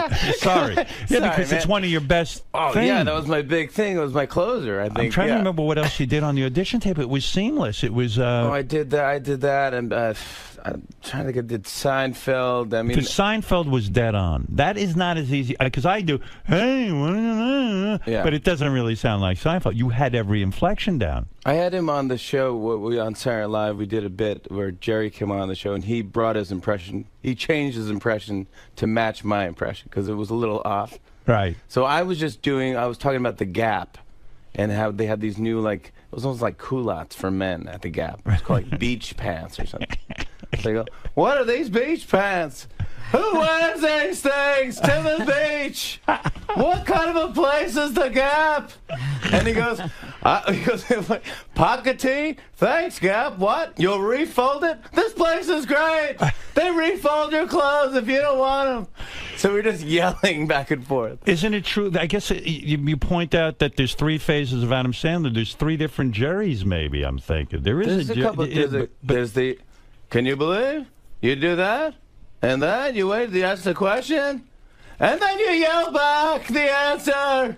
Would it be inappropriate if you said one day, because I swear I'd go see this, that you're going to do a one-man show on Broadway, and if you did a half hour of Seinfeld's material, but gave us the Seinfeld experience, I would want to see that. Like a human hologram? Like a human hologram. Like you actually went out and performed that. Like the Tupac hologram. Because it's much like one of the things that drives me crazy, you start doing that and all I want is more. But is that the secret? You got to leave them wanting more? No, I don't know. If there is a secret, I don't know. That's probably all I can do. You can't go on. After a while, probably get annoying after a while. Now, Lorne Michaels, when he saw this audition, he had to be, okay, I'm signing this guy, right? I mean, you must have heard that hour that you were on the show. No, I waited for like 2 months. 2 months? Yeah. And no feedback? No, like feedback that was like, I think it went well. Like, just be happy, but we're not sure. Oh, my Lord. It's a tough thing. And then when you go meet him... Did you think you fucked it up? Yeah, well, you never know where you go. Because I auditioned once before, and they, I was at the comic strip here in New York, and I auditioned for that, and I just flopped. It was awful. I had a bad set. I go, oh, this is the worst. I didn't get it. And then they said, we're looking for Tracy Morgan. We're looking for a black cast member. Right. So I go, oh, well, there you go. Right. So You're out. That made me feel bad. I can try. I mean, I got to go up for different roles. You know? That's amazing to me because I watched that audition and I go, I'm signing this guy tomorrow, and I'm nervous if I don't get him. Everyone says, got to get him before everybody else. Mike Shoemaker, who's my producer now, he was there, and Marcy Klein was there, and they all say, no, we knew exactly at the time that you nailed it. That you nailed it. That we signed you. And I go, oh, well, I didn't know. Well, yeah, and the funny thing is, I'm thinking about your performances on Saturday Night Live. I'm trying to think if they really used your impressions that much. You know what I did? I did everything once, and then I never did it again because I thought that was cool. But you did something on that audition tape, too, that was good. That was very Saturday Night Live. You said, well, this is an impression of a guy, but it wasn't anyone famous. It was just, the guy who always says this or the guy who always says that. Yeah, none of those guys worked. They didn't? No, I did like a guy who did double takes. Yeah, right. Yeah, that was cool. Everything, gosh, it was just, I don't know. I could never even think. And on that audition, you didn't do your musical impression of Neil Young, which I think is your strongest impression. I did not do Neil Young at the time. Well, at the time, I didn't know what would be funny with doing a Neil Young impression. Neil Young's a big guy, When did you start developing the Neil Young thing? I did the Neil Young thing. I always had it, but I think, it took a writer on this show, on Late Night, that his name is Mike DeCenzo, to go like, what if Neil Young sang the theme to Fresh Prince of Bel-Air? Yeah, that was good. So that's you can. Did you put that on the album? Yes, this is on the album. This is on the album. Do you have to get permission from Neil Young? No, because it's an original kind of. No, you do. You got to get the permission from the Fresh Prince of Bel-Air people, don't you? Yeah, Will Smith. Yeah, and both, and Neil Young. So no one's getting paid for this. I mean, I don't see how you're making any money. Neil's buying a boat right now. What are they paying you on for your TV show? Are they paying you decent money? Yeah, I think so. Do you get $8 million? No, not that much. No. What did Jimmy Kimmel tell us he's getting? $8 million? I don't remember. He's been on for like 10 years. He's been on. I keep trying to get. Years. Would it be weird? You guys compete against each other in some way, right? Not really. Don't you think? I think at one point we do. At like 12:30 or 12 to 12:30. I go on at 12:30. He goes on at 12. Yeah, but I keep wanting to get you guys together, but I'm wondering if that would be weird in some way. Oh, we've hung out. Oh, you have hung out. He's a super nice guy. Oh, you like him? I love him. You don't feel competitive with him? I could care less. Really? Why? Right. Who cares? You had such a fucking healthy attitude. You must have had a great relationship with your parents. No. I wish. No. I did. I just moved them. I just moved them out of my childhood home. Oh, you did? They moved to Bronxville, New York.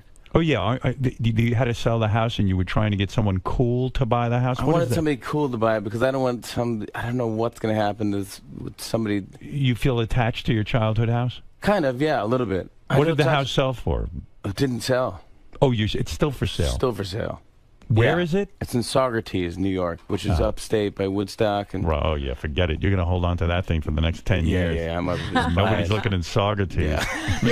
And you got a stipulation that they be cool. Forget it. Yeah, exactly. And then I was like, oh, exactly, it's a devil. Now, people tell me by cool you mean white people. Is that true? You're a racist? Horrible racist? That's basically what I'm saying. What is it, Gary? I was reading an interview with Jimmy in Rolling Stone, and I thought he was insinuating that his parents were like sort of super protective.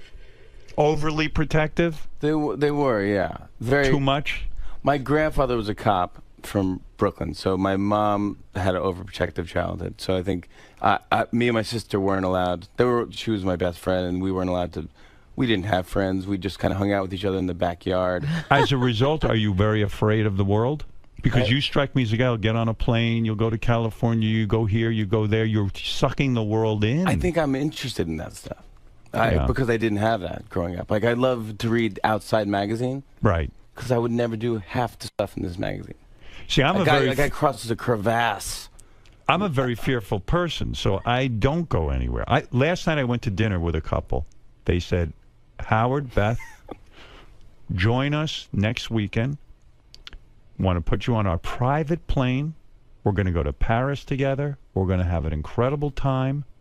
And they spelled out what we're going to be doing, blah, blah, blah. And I looked at my wife and go, oh, my God, Paris is a terrible place. And I don't want How do I say no? I mean, how do I say no to this? This is something everyone in the world should experience. This is like an episode of The Bachelorette. It sounds like filled with danger. Yeah, because it's a private jet?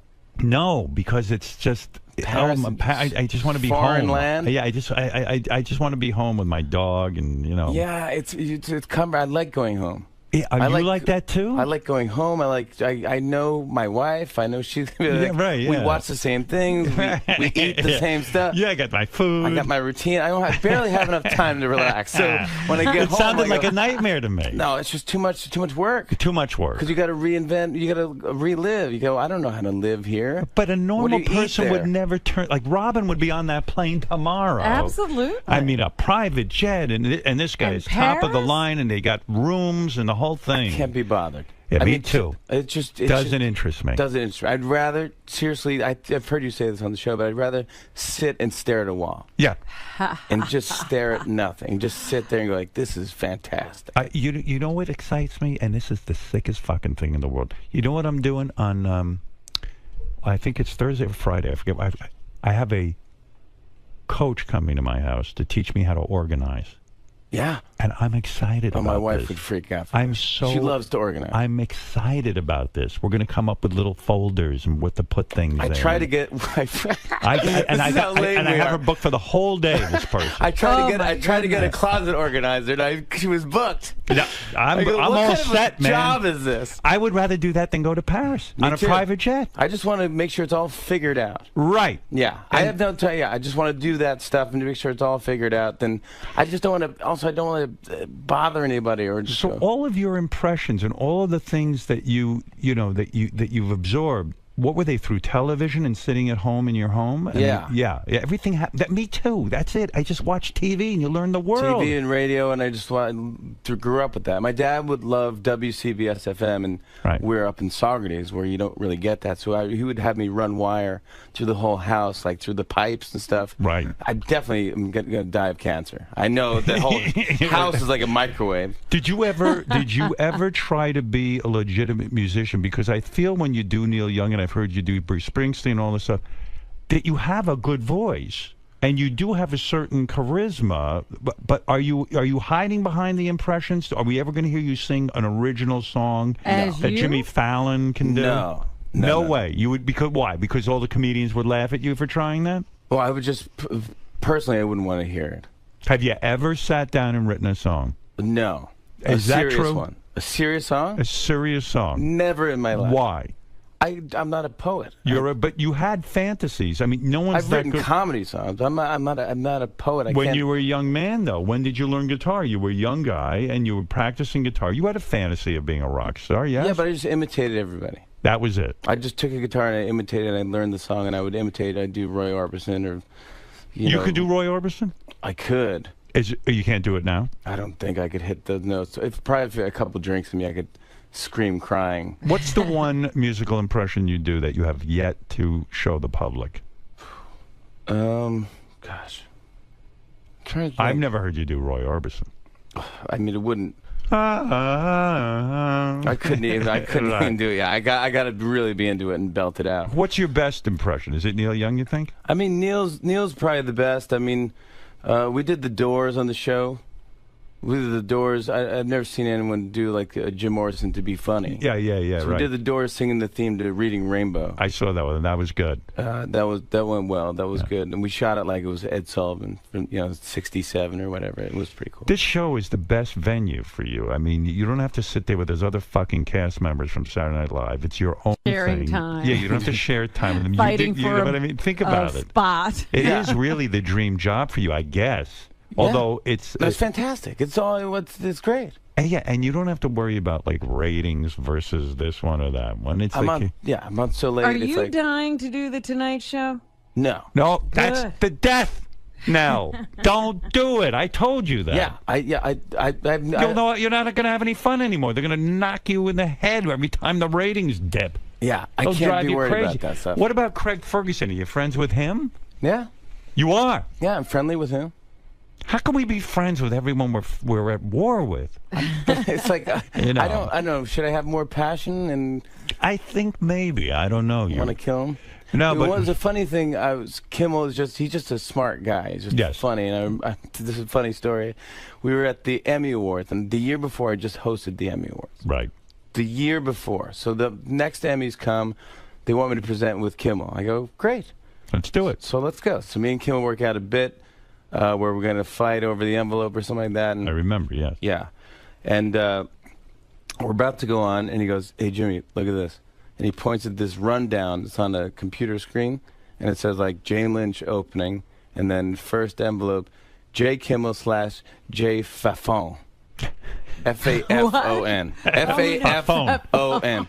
I just hosted the year before. I hosted the whole show. What, they fire everyone? Big thing. Wow. Great reviews. Oh, my goodness. J. Kimmel / J. Fafon. And I go, gosh, I wish I had my phone on me. I would have taken a picture of that and tweeted that out. See, that's interesting that you can actually be friendly with him. I mean, he's one of this. I don't even know if I should talk about this. He sent me an email the other night. His girlfriend Molly is sitting on the toilet to pee, and he goes in with his phone and takes a picture and sends it to me. He goes, you see, I can take pictures of my girlfriend like you do of Beth. Oh my God! She wrote me a note. She goes, I'm going to kill him. She says, I'm going to give back to the earth after I chop him up and throw him in the ocean. I mean, it's crazy. I met her. She's fun. Maybe we should put together a super group, all you guys together for one big show. Like Maybe that's Rock and Roll Heaven? Yeah, it's sort of weird that you're all on almost at the same time, or, it's crazy. Yeah, I mean, I don't care. I think it'd be fun. It'd be great if was Kimmel? No, he was never 12:30. He was always 12. He's always...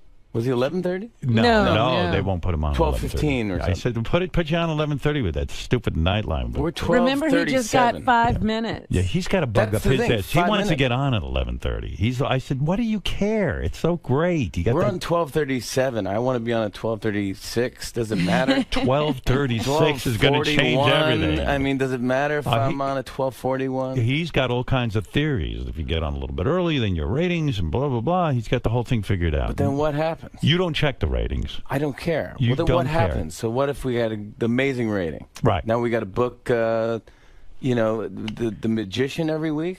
Was Obama really a great guest, or is it just the idea of Obama? When he actually comes on, it can be boring, yes? I don't know. I thought it was fantastic. I didn't see it. Oh, it was great.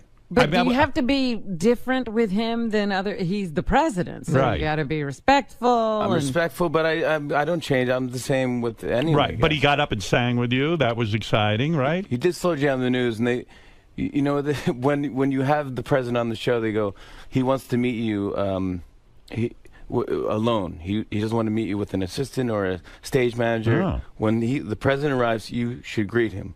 Now, the president goes to like a dressing room like I do when I do your show. Is that where you put him? Yes, but I was in the University of North Carolina, Chapel Hill. So I see. Special deal. And does the Secret Service go in and check everything in the room? They have to do a sweep, right? They do a sweep like weeks before. Yeah, then right. they do it that day. Like the writers had to bring in all their laptops or whatever they wanted that morning before 9 in the morning, then leave. And Obama... Did they bring dogs in to sniff you, or did they leave That had nothing to do with the president, but yes, I do that before every He's show. always sniffed.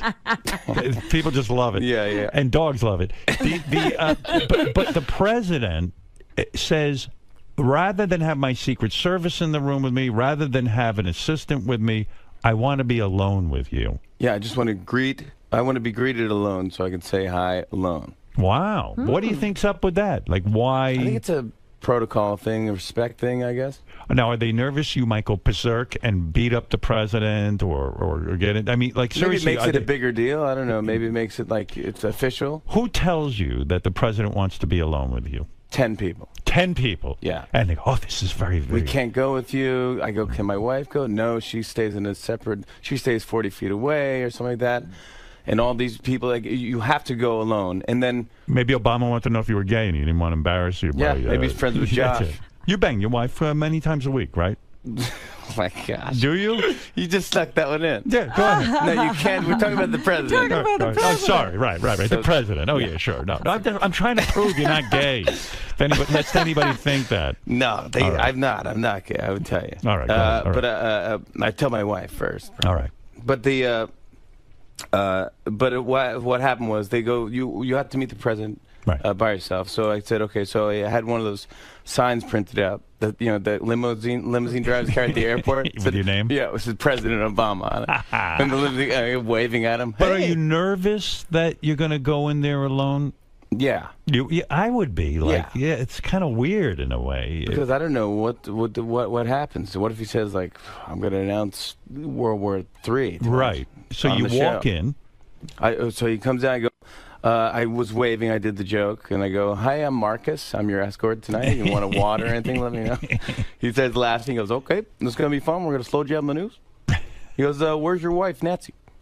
He knows exactly what's right. They've briefed him. He's been briefed. So he goes. I met you 50 times. I don't know your wife. Yeah. Go ahead. So he goes, "How are you?" And she's mesmerized, looking at him, and he's so charming. He's and he's presidential. Yes. And so you feel confident. There's all dudes around him.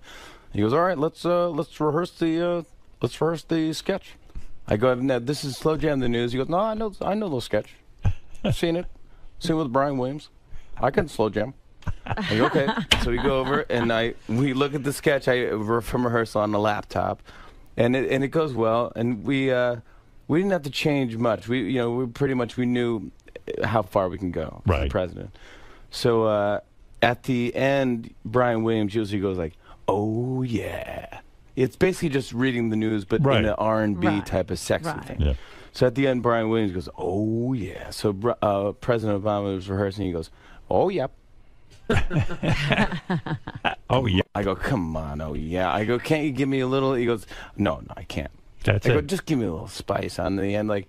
And he's like laughing. He's like, "Yeah, no, I'm not gonna do it." But then live on the show, he did the whole thing. He goes, "Oh yeah," and then he takes the mic, holds it out, and drops it like Eminem in 8 Mile. He's all done. And then we go to commercial break, and he goes, "Did you see how I dropped the mic?"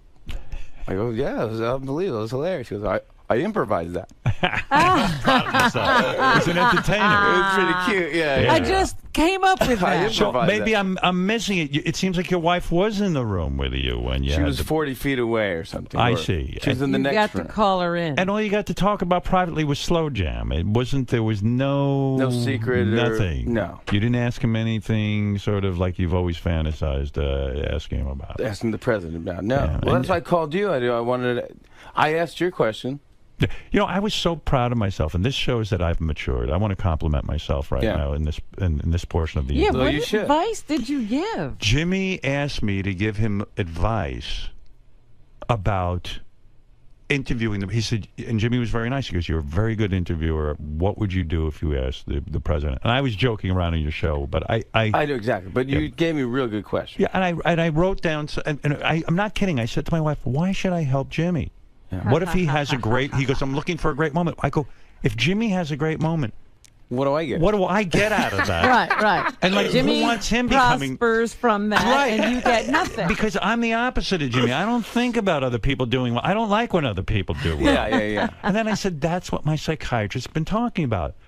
It doesn't take anything away from me. It's an honor that Jimmy would ask me this. So I said, I'm going to overcome the shit inside of me, and I'm going to write Jimmy this note. You're going to really think about it. And then I started writing questions, and I sent them to Jimmy. And then all of a sudden I had more questions. I said to my wife, maybe I'm going overboard with all these questions that I would ask the president. I mean, I'm being too helpful. But then I said, you know what? Again, I'm going to send Jimmy all of the questions. And I did. And I don't know that you used any. I did. I used one. I asked him. It was a great question. I said, "Do you eventually?" Because they didn't announce Mitt Romney yet. Right. But basically, it's in the bag. So I go, right. "Well, you're probably going to be running against Mitt Romney. Do you know him?" Right. And because now you're going to have to run against him. You're going to have to be doing the anti-Romney ads, attack ads. And do you know the guy? Yeah. Do you like him personally? Yeah. Yeah. And and he goes, well. And I'll grind him into dirt. Yeah. He goes, well, we're not friends. That's what he said. Yeah. Wasn't that a great question? It's a great question. Look at that answer. Opened him right up. That was my moment. Listen, ignore my questions. No. Never ask me again. No, whatever. I'd like that because that's a smart thing. That's what I would want. I was actually very honored that you asked me that. Now, listen, Jimmy's new record. He wants to sell the album. He's got. He needs to. Now, QVC, is that the place where you go to sell albums? No, you come here. You move yeah, a lot I don't of think albums? so. No. I don't know. I don't think so. I just figured I see QVC. I see it's like when I'm flipping the stations, I go, this is a thing. People are doing this. On the album. Now, Paul McCartney is on the album because he performed with you on the show. Yeah. He performed Scrambled Eggs. Those are the original lyrics that he had for Yesterday. For Yesterday. Yeah. When he was writing Scrambled Yesterday, eggs. Is that what it's supposed to be? Yeah, he didn't have lyrics yet, so he just put the word scrambled eggs in there. Wow. So what is on there? You performing Scrambled Eggs with him? So here's what happened. I go up to Paul McCartney. He's in. He's doing Saturday Night Live. Right. I go in for the pre-interview. Right. And he's the nicest human. He's nice to everybody. Right. So I go, hey Paul. He goes, hey Jimmy. How are you? I go, good. I go, we're gonna do this interview. He goes, yeah, we'll have a quick chat. It'll be a great chat, And I go, do you want to do? I wrote a sketch. He goes, oh, I'd rather not. Just rather do a chat. I don't want to do a sketch. We'll just do a chat. So he didn't even listen to it. I go, well, this is it's just one of the writers wrote out the lyrics to Scrambled Eggs. He goes, I'd rather just, have a quick, fun chat, we'll talk. And I go, and then someone's pushing me out of the room, and I start going, Scrambled Eggs. Oh, my lady, how I love your legs. I go, that was the original lyrics? Right. And he goes, of course I know, I wrote it. And I go, can I just do it for you? So I do Scrambled Eggs. Oh, my lady, how I love your legs. But not as much as I love scrambled eggs. Oh, have you tried scrambled eggs? Cut to his head is like over my shoulder reading the lyrics. He's like, waffle fries. Oh my! And he's really into it, laughing. He's like, all right, I'll do it. He goes, but I want you to do it with me. Right. And that's when you go, what is going on? So you have to seduce these guests. But I didn't even want it. I didn't pitch it as a duet. Did you have fun doing it? It was amazing. Amazing. He was my idol growing up. Of course. Can you imagine getting to do a song with Paul McCartney? It's unbelievable. It doesn't make any sense. What is his relationship with musicians? Because Springsteen will come on and do a week. And, Springsteen won't talk to me. Thinks I'm a scumbag. He does? I don't know. I saw him at a party. I met him at a party. He's a nice guy too. He was very nice to me. But he's fun. A lot of these guys just want to come in and have a good time, and they just want to trust you that you're just going to... No one trusts me. At least you do. That's what you were about to do something. What were you going to do with your guitar? You were going to do Neil Young? I don't care. I mean, I could do whatever. I could show you the difference between Neil Young and Bob Dylan. Show me the difference between Neil. I love when you do this stuff. All right, go ahead. So Neil Young, this is Neil Young. Neil Young, when he plays the harmonica, it's more of like a melody when Neil plays.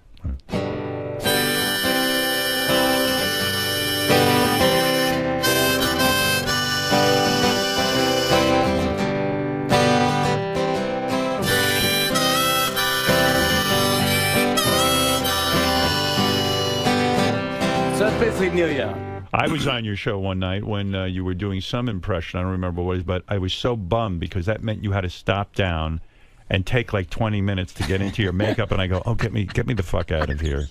I'm sorry about that. Jimmy's doing an impression, and that means I got to be here 20 minutes longer. I had to change. Yeah, I did Bob Dylan then. That you did Bob Dylan. Now, what is the difference between Neil Young and Bob Dylan? I think Bob Dylan, when he plays the harmonica, he just hits the highest note on the harmonica and just blows the shit out of it. Right. That's all he does. Same technique. So like, yeah. So Bob Dylan comes on our show and he does the song and he plays the harmonica. It's just the highest and the loudest.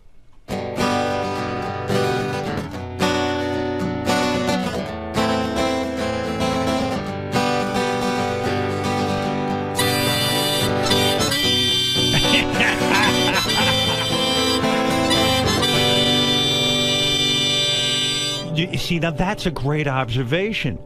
Bob Dylan, you look like your head's going to blow off when you're blowing into that. No, but I mean, it's fantastic because it's true. I never realized Bob Dylan just blows into that fucking thing like it's like a breathalyzer. Yeah, and all of a sudden the harmonica becomes funny. But and Bob Dylan, the impression you do morphed over the years. You're like Bob Dylan now. You can't understand a word he says. You might as well not even see him in concert. Right. There was a time that you could sort of hear him articulate the words, but now it's like. I'd rather see a cover band sometimes. You see these new bands, you go, yeah, I know it's the original guy, but what is he doing? He's trying to give a performance where it's a different kind of sound. He wants to do something new and original, but you're like, just do the goddamn song. Don't you want it to sound like the record? Right. That's what you kind of want, right? Yeah. Now and then he does do that, and like, because he'll be like, how does it feel? Right. And you go, oh, I love this song. I didn't know you were doing that one. It's a great song. It's my favorite. Do you ever hear from these guys? I mean, I mean, I know Neil Young came on the show, but Bob Dylan has not been on the show. No. Neil came to the show with Peggy Young. Okay. And he just came, and he's a shy guy. He's a really, really nice guy, but he's very shy, and he had the hat on, and he goes, I go, hey, Neil. And he goes, Pants on the Ground was my biggest hit in 25 years. Oh, okay. Well, way to speak up, dude. Yeah, that's cool for him to say that. I was like, and so he's into it. We had to run it through Bowie if we wanted, because we did the Tim Tebow. Yes. It's Tim Tebow and David Bowie meshed and became one human. How much do you love Bowie? Like you seem to love the ones. I love Neil Young. I love Bowie. I talk about Bowie. Dylan, I love the Doors. I love all those guys. Bowie's another guy. He's morphed into like 30 different guys because when he used to do Starman and when he was Ziggy Stardust, it was a la la la. Yeah, higher voice. Right. Yeah. Then he goes down. Now he just does kind of that type of thing, and yeah, like Elvis Costello's changed too. He has. Elvis Costello used to start off, he'd be like, you know, and that now Elvis Costello's like, he's a different guy now. It's great. Is it possible for you to listen to music without wanting to do an impression of a guy? Can you sit back and enjoy music, or do you just start to obsess on, I've got to learn how to do that? No, I love music. You do? And do you like new musicians, or are you mired in the McCartney and the Neil Young and Springsteen? No, I like new music too. You do? Yeah, I think Fun has a great new song out. Well, it's not even new anymore, but Gautier, that song is great. What's that song? Somebody that I used to know. See, you're more in the music scene than I've started giving up. Oh, he's like, no, it's a great song. He's like, I think it might be the #1 song, and it's like he goes like, basically like you didn't have to treat me so bad. You had your friends collect your records, then you changed your number, and like now you're just somebody that I used to know. Do you like rap music? I like rap music. Okay, I feel like it's getting kind of old for me. When the Roots, you had Michelle Obama on the show. And that, not Michelle Obama, Michelle Bachmann. Yes. And so this is some sort of controversy. You're not known for generating controversy, but someone decided to play Lion Bitch or something. I don't even know this song. No, I don't think anyone knows this song. And no one knows the song. Somebody decided to play Lying Bitch. I don't know. Is that the name of the song, Lying Bitch? So do you have to go apologize? I know you made an apology to Michelle Bachmann because you felt bad. Like that's a dirty blow. That's something you would not do. I would not do. So someone in your band decides what song is going to be played when they walk out. Yeah. So you don't you're not in on that decision. I am now. Yes. After that is when you became someone who had to get in on that decision. Yeah. Yeah, because that upset you. Well, it was just like, I don't understand. I didn't even know the song. I don't think anyone knows the song. So did the guys come to you and say, hey, we're sorry we did They go, that? yeah, well, it's like, what are you going to do? We tried to do some sneaky thing, just tried to do a little joke. Right. You know, we didn't think it'd be a big deal. Because no one knows that song. No one knows the song. They don't really even know her. They don't mean it. They don't know. And you're the nicest guy in the world, at least it seems to me. But, I mean, do you have to go chastise the band? Do you have to say, hey, you motherfuckers fucked me over? I mean, there's never any moment You like think that. he's a tyrant when he's... Maybe he is. A lot of these guys are. You know? No. I just said, like, dude, come on. What are you doing? Straighten this out. So now you're part of picking that. Yeah, well, I'm not part of picking it, but they have to just clear them through us now. Have you ever fired anyone? Yeah. You have to fire writers and things like that? Yeah, we fired a lot of people. And you do it personally? No, but it's just, I think what it is we just kind of, we kind of know, everyone knows. I can't fire anyone. I can't do it. Oh. But that's we have producers. And what do you do if you have a writer and he's got a wife and a family and all that? I mean, what do you do? Look, you just got to do your job. You won't get fired. Yeah. Fred, I got to say it to you. No. Fred, no, I'm sorry. Saw that coming. Fred's here for life. Yeah. Benji, I don't know about, but Fred is here. No, Benji, you're here too.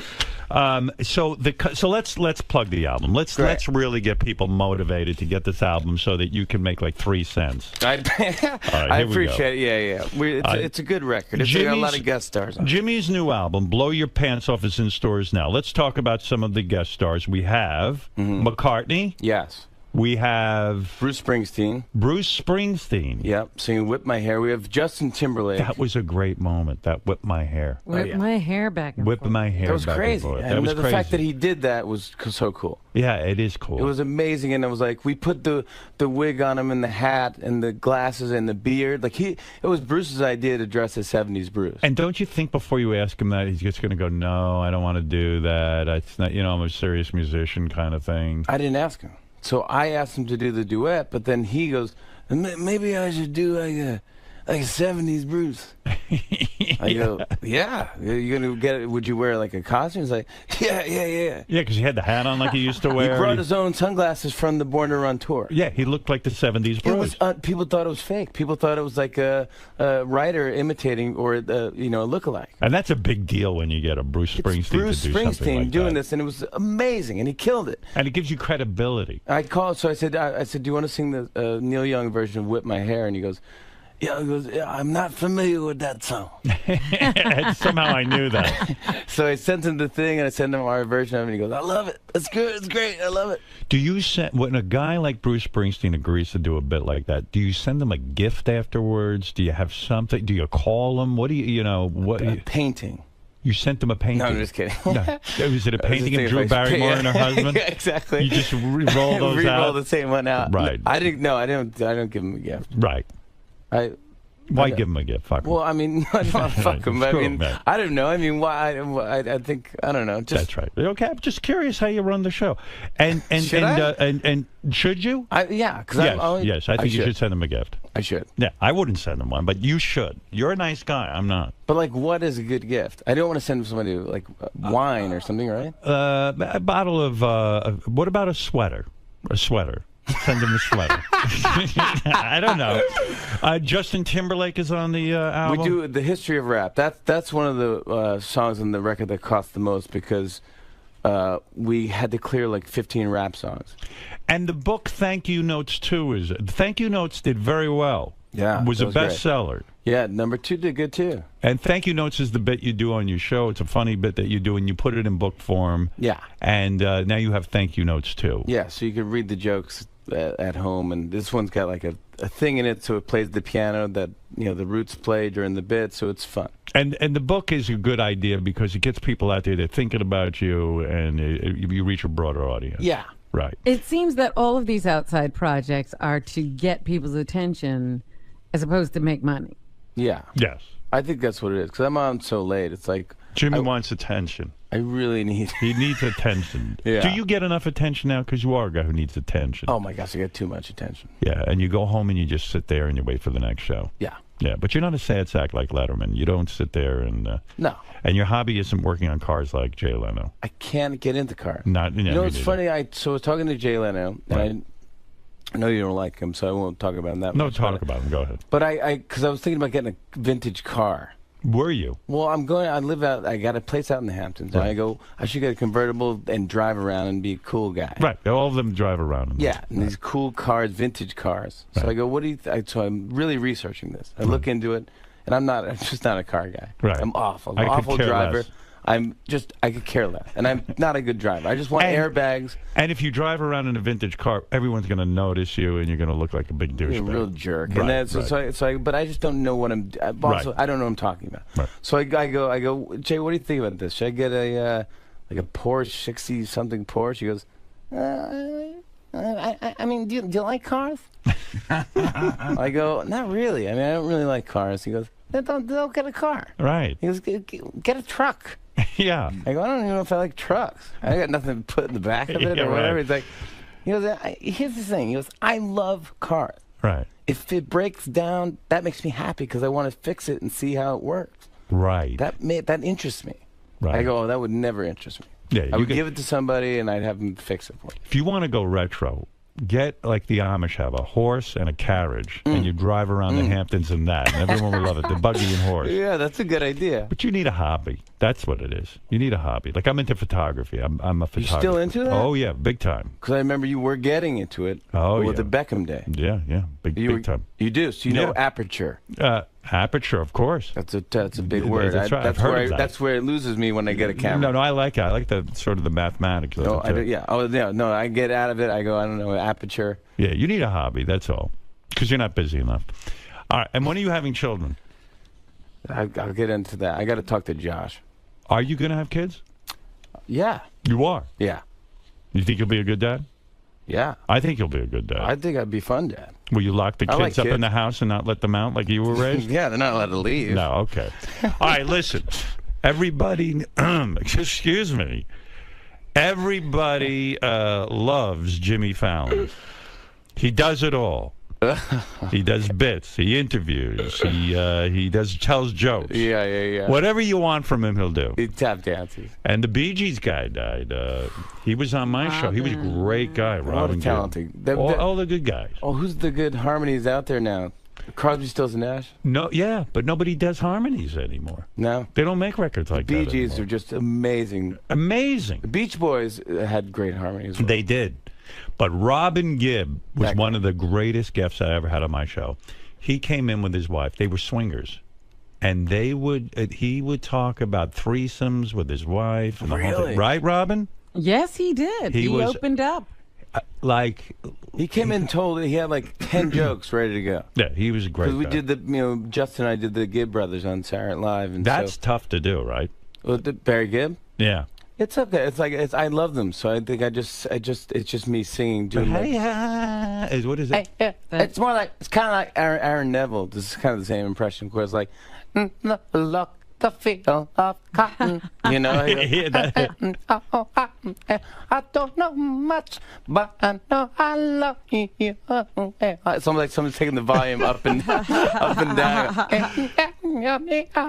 So Barry gets kind of like that. It's like, good evening, ladies and gentlemen. We have a great show tonight, and it's my favorite show. How it's done. You know, it's like, why? He would never talk like that in real life. So I did that, and so Justin we just made it so that him and his brother have a weird relationship and all that stuff. And it's a weird sketch, but they loved it. Talented guy as you are, isn't it weird they never found the right movie for you, a movie career? There's certain guys like that. Dana Carvey's another guy like that. I don't know what you would do with all the impressions. Right. No one in Hollywood doesn't know what to do with you, right? Yeah. There is no So maybe the talk show is the right place for you. Absolutely. I'm thinking this is the right move. I think if I did a movie, they just cast me as a guy. Right. And that anyone could do that. Yeah. You just be a guy who dates somebody, and you break up, and then you go back out at the end. Well, you're a tremendous talent, and I love having you here. Jimmy Fallon. It's always fun. Get the record. It's out now. It's fun. New album, Blow Your Pants Off, is in stores now. It features many many big stars. It's not just Jimmy. It's if you, I know what you're thinking. Yeah. I don't want just Jimmy. That's not Why worth would I it. buy an album of Jimmy? It's not worth it to just get me. I see on that TV commercial all the time too. Eddie Vedder. Oh yeah, Which one? for the bank card. The bank card or something. Capital One. Yeah, Capital One. They must be paying you every time I say go ka-ching. Yeah, no, they pay you up front for those things. Oh, that's it. So that's it. Every time it airs, it's up to this. You're a spokesperson. I mean, they play it nonstop. I know, it's too much. I mean, people know you from that more than from anything. They do. I got a big old lady following. Did you tell them stop playing it so much? Yeah, but the baby steals it. The baby's cute. Yeah. Jimmy's book, Thank You Notes, too. Check that out. It's in stores now. And like I say, get the album Blow Your Pants Off. What are you going to do? You're going to go around signing albums and stuff? There's no record stores anymore, so there's nowhere to go. There's nowhere to go. There's nowhere for you to sign the album. I don't. I mean, I could sign it, but no one's going to be there. No one will be there. I don't know where to be. Barnes you can & sit Noble? at home. Best Buy? Yeah, Best Buy maybe. Sit I'm there. not going to go to a Best Buy. Well, you're terrific, and I love when you come by. You know that. Yeah, you're a good man. And I appreciate it. And hi to everybody here, and thanks for having me. You don't have to say hi to everyone here. Just me. That's it. Yeah. No, just concentrate on me. Just ignore the rest all the time. Exactly. I will. The great Jimmy Fallon. Where are you off to now? The Today Show or something like that? I think so. Oh, really? You're going to do that? I think I'm doing like that. I'm doing some radio. I'm doing some Piers Morgan, I think. Oh, Piers. I'm doing Piers, and I'm doing The View. The View. All right. So you've got a busy schedule. You can't sit here all day. I could, but right. I understand. All right. Jimmy Fallon, everybody. Jimmy. I got to get out. Hey. That was awesome, man. It's fun, man. It's fun. I could do that for like 10 hours. I love it so much. How do you do impressions rapid fire like that at 8 o'clock in the morning? I mean, you're probably barely awake at this time. Coffee, caffeine. But it's fun. He gets, he knows how to do it. He's a pro. He gets it out of you. It's like he knows. He's just great. It's just it's a joy. It's just everyone's professional. They've done it now for so long. I think they know how to do it and how to get the best out of every guest. So much was made about the fact that you're a nice guy and he's perceived as a mean guy and that no one trusts him. Why do you trust him? Because I've been on the show so many times that I just know I don't know. He's smart. And he's an intelligent man. He started to do your show a lot, so there's like this mutual respect that goes on there. I mean, he's just a good guy, and just like he's always, I don't know. I think he knows what I do, and so he doesn't need to push because there's no sense in pushing. I'm going to do what I'm going to do anyway. All right. Blow Your Pants Off. The new Blow Your Pants album. Off. Pick it up. Blow Your Pants Off. It's got a lot of guest stars. It's good. It's a great record. It's fun. It's the summertime jam of the year, and it's going to blow your pants off. Well, you blew the doors of the studio off today, sir. Thank you, my friend. All right, man. Perfect. That was great.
This is the best of the wrap-up show. A recap and behind-the-scenes look with John High and Gary 𝗏𝗏𝗏𝗏. The best of the wrap-up show begins now. Hey, it's Gary 𝗏𝗏𝗏𝗏. On Monday's wrap-up show, we had sort of a Father's Day wrap-up in and of itself.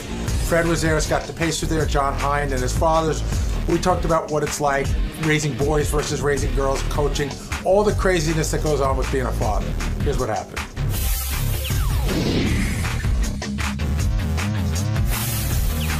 during the news, there was a big debate over Father's Day. Howard talked about the card that he got for his dad. He didn't really pay attention to it. And then it was revealed that a lot of emails went around wishing everyone a happy Father's Day. And, of course, the debate came up, who's a good dad? And I was honored to be put in a category with Fred and Gary. But then Scott DePace's name was thrown into the mix. And I guess such bullshit. Who makes these people the judge? They're not at my house. They don't know what a great dad I am. Well, are you saying you're a great dad? Or are you saying Fred, Gary, and I aren't great dads? I'm just saying the fact that someone can quantify the fact that you're a better dad than I, and they don't know either of our situations at home. What makes it's a ridiculous opinion. What do you think makes a good dad? I think someone who spends time with their kids, someone who, their kids obviously enjoy spending time with, someone who teaches their kids right from wrong, someone who, is there for their kids. So do you believe that Fred and Gary and I do that? I would have no idea. I'm asking what you think, based on we've known each other for a long time. Yeah, I think you do, yeah. Except Gary probably gives them all those liberal opinions, but besides that. So you missed the whole conversation, right? You came into it kind of late when your name was put out there. Yeah. You didn't miss much, really. Fred sent an email to Gary and I. We were emailing each other over Father's Day. Sort of wishing. Queer. Well, why is it queer for Fred to send an email like that? Let's all congratulate each other on being dads. I mean, I don't know. Are you upset that you weren't part of the email? No. And I saw the one that Doug Hurwitz sent? Doug Hurwitz put up, like, congrats to all those dads out there. It's like, shut up. Just fucking go away, Benji, I mean, you're not a dad, but what did you think of that? Did you think those emails were odd when they came in? I said the same thing Scott did. It struck me as kind of effeminate. But, I mean, listen, if people feel that, it's nice. It's nice that you guys have your little, thing. We're not the first ones who have ever done this. I mean, there's been billions and trillions of dads out there, I think right? the sentiment is nice, but for a guy to tell another guy, like to my dad, I definitely say Happy Father's Day, and I love him and express that. But to a guy to say to another guy, the sentiment is nice, but it definitely seems kind of feminine. I think it's just saying, I think you're a good dad, and I'm a good dad too, basically. That's. Here's a. Would you do that to anyone? What, I responded to Fred's email? But sure. would you instigate something like that? Would I send an email like that? Yeah. No, I wouldn't. I wouldn't. I was happy to be a part of it, but no, I wouldn't send that out. What were you going to say, Scott? A weird Father's Day question. So someone I know had one son who died, and I was leaving the golf course, and he said, "Hey, have a happy Father's Day." Do I say you too, or how do I say? I hope you're having a great Father's Day. And did you know his son? I didn't, but I've heard all about it. I'm sure you miss your son, and I'm sure it's a tough. But day is he still a father? I would have handled it with you too. Yeah, I would have said you too. Yeah, because you too. Okay. If heaven forbid, a child passes away, you remain their parent until you pass away. You go, Happy Father's Day. Oops, forgot. Sorry. I was like, what did you do? I just said thanks. You didn't wish him a happy Father's Day? He still has a kid living? No, they're all gone. Well, chances are he has a father as well, so you're covered. He's someone's son, right? Well, that's not. You don't say Happy Father's Day because you're someone's son. I'm saying it could have worked for you either way if you got called on it for some reason. But yeah, I think you say you too there. No. You definitely remember the son and that he lost his son or daughter at that point. Are you enjoying coaching? I love it. I mean, I must be loving it because I've done this spring. I did a spring travel team. I did my son's rec team, and then I did my younger son's rec team. Is it hard? And now I'm doing summer travel. Is it hard to play everyone equally? Don't you want to go for the win? Oh God, yeah, absolutely. It's really tough making that lineup each week. And I found towards the end of the season, I started just sticking to my guns a little more and putting the guys that deserve to play certain places there. And how old is the team? What grade? They're 3rd, 4th, and 5th grade. How did everybody feel? Oh, how did the parents feel, more importantly, when you started going for the wins and kind of sitting some of the kids? I didn't hear any complaints. I think, we just had the team party. A number of them were there, and, everyone seemed to have a good time. David in Iowa, you're on the wrap-up show. Hey, David. Hey, hello. Hey, I was calling on the Father's Day thing. I have buddies of mine that have been friends for, years, and I think it'd be more effeminate, as you guys are saying, to avoid the subject on Father's Day when the day's set aside for, people who are fathers, than to wish them Happy Father's Day. Saying fuck it and it doesn't exist is, I don't know, more emasculine than being a man and wishing a good friend of yours Happy Father's Day. I would wish a good friend of mine Happy Father's Day if I saw him. I'd say, I saw a lot of dads, everyone says Happy Father's Day. Yeah. And Fred going out of his way, I really do feel was different because him and John have a relationship on that level. But I think it's weird when, Sal's the king of this, and I'm surprised he didn't do this yesterday. Almost every holiday, Sal sends out a disingenuous mass text about Happy Mother's Day, may all your mothers be the greatest day, or Happy Father's Day, or Happy Flag Day, or Merry Christmas. But it's written in that Sal vernacular, right. Almost like a greeting card. Like what Sal's trying to do. And I got about a half a dozen friends who do that. I got a buddy of mine who wished me Happy Father's Day yesterday via text, and I'm pretty sure he only sent it to me. But there's a lot of people who send out everyone in their book, and to me, that completely dilutes it.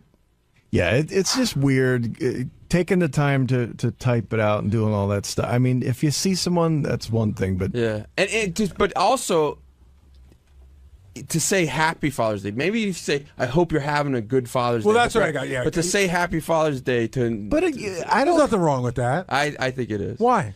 It just strikes me as a little too soft. Should I have an unhappy Father's Day? No, but to say to another man, Happy Father's Day.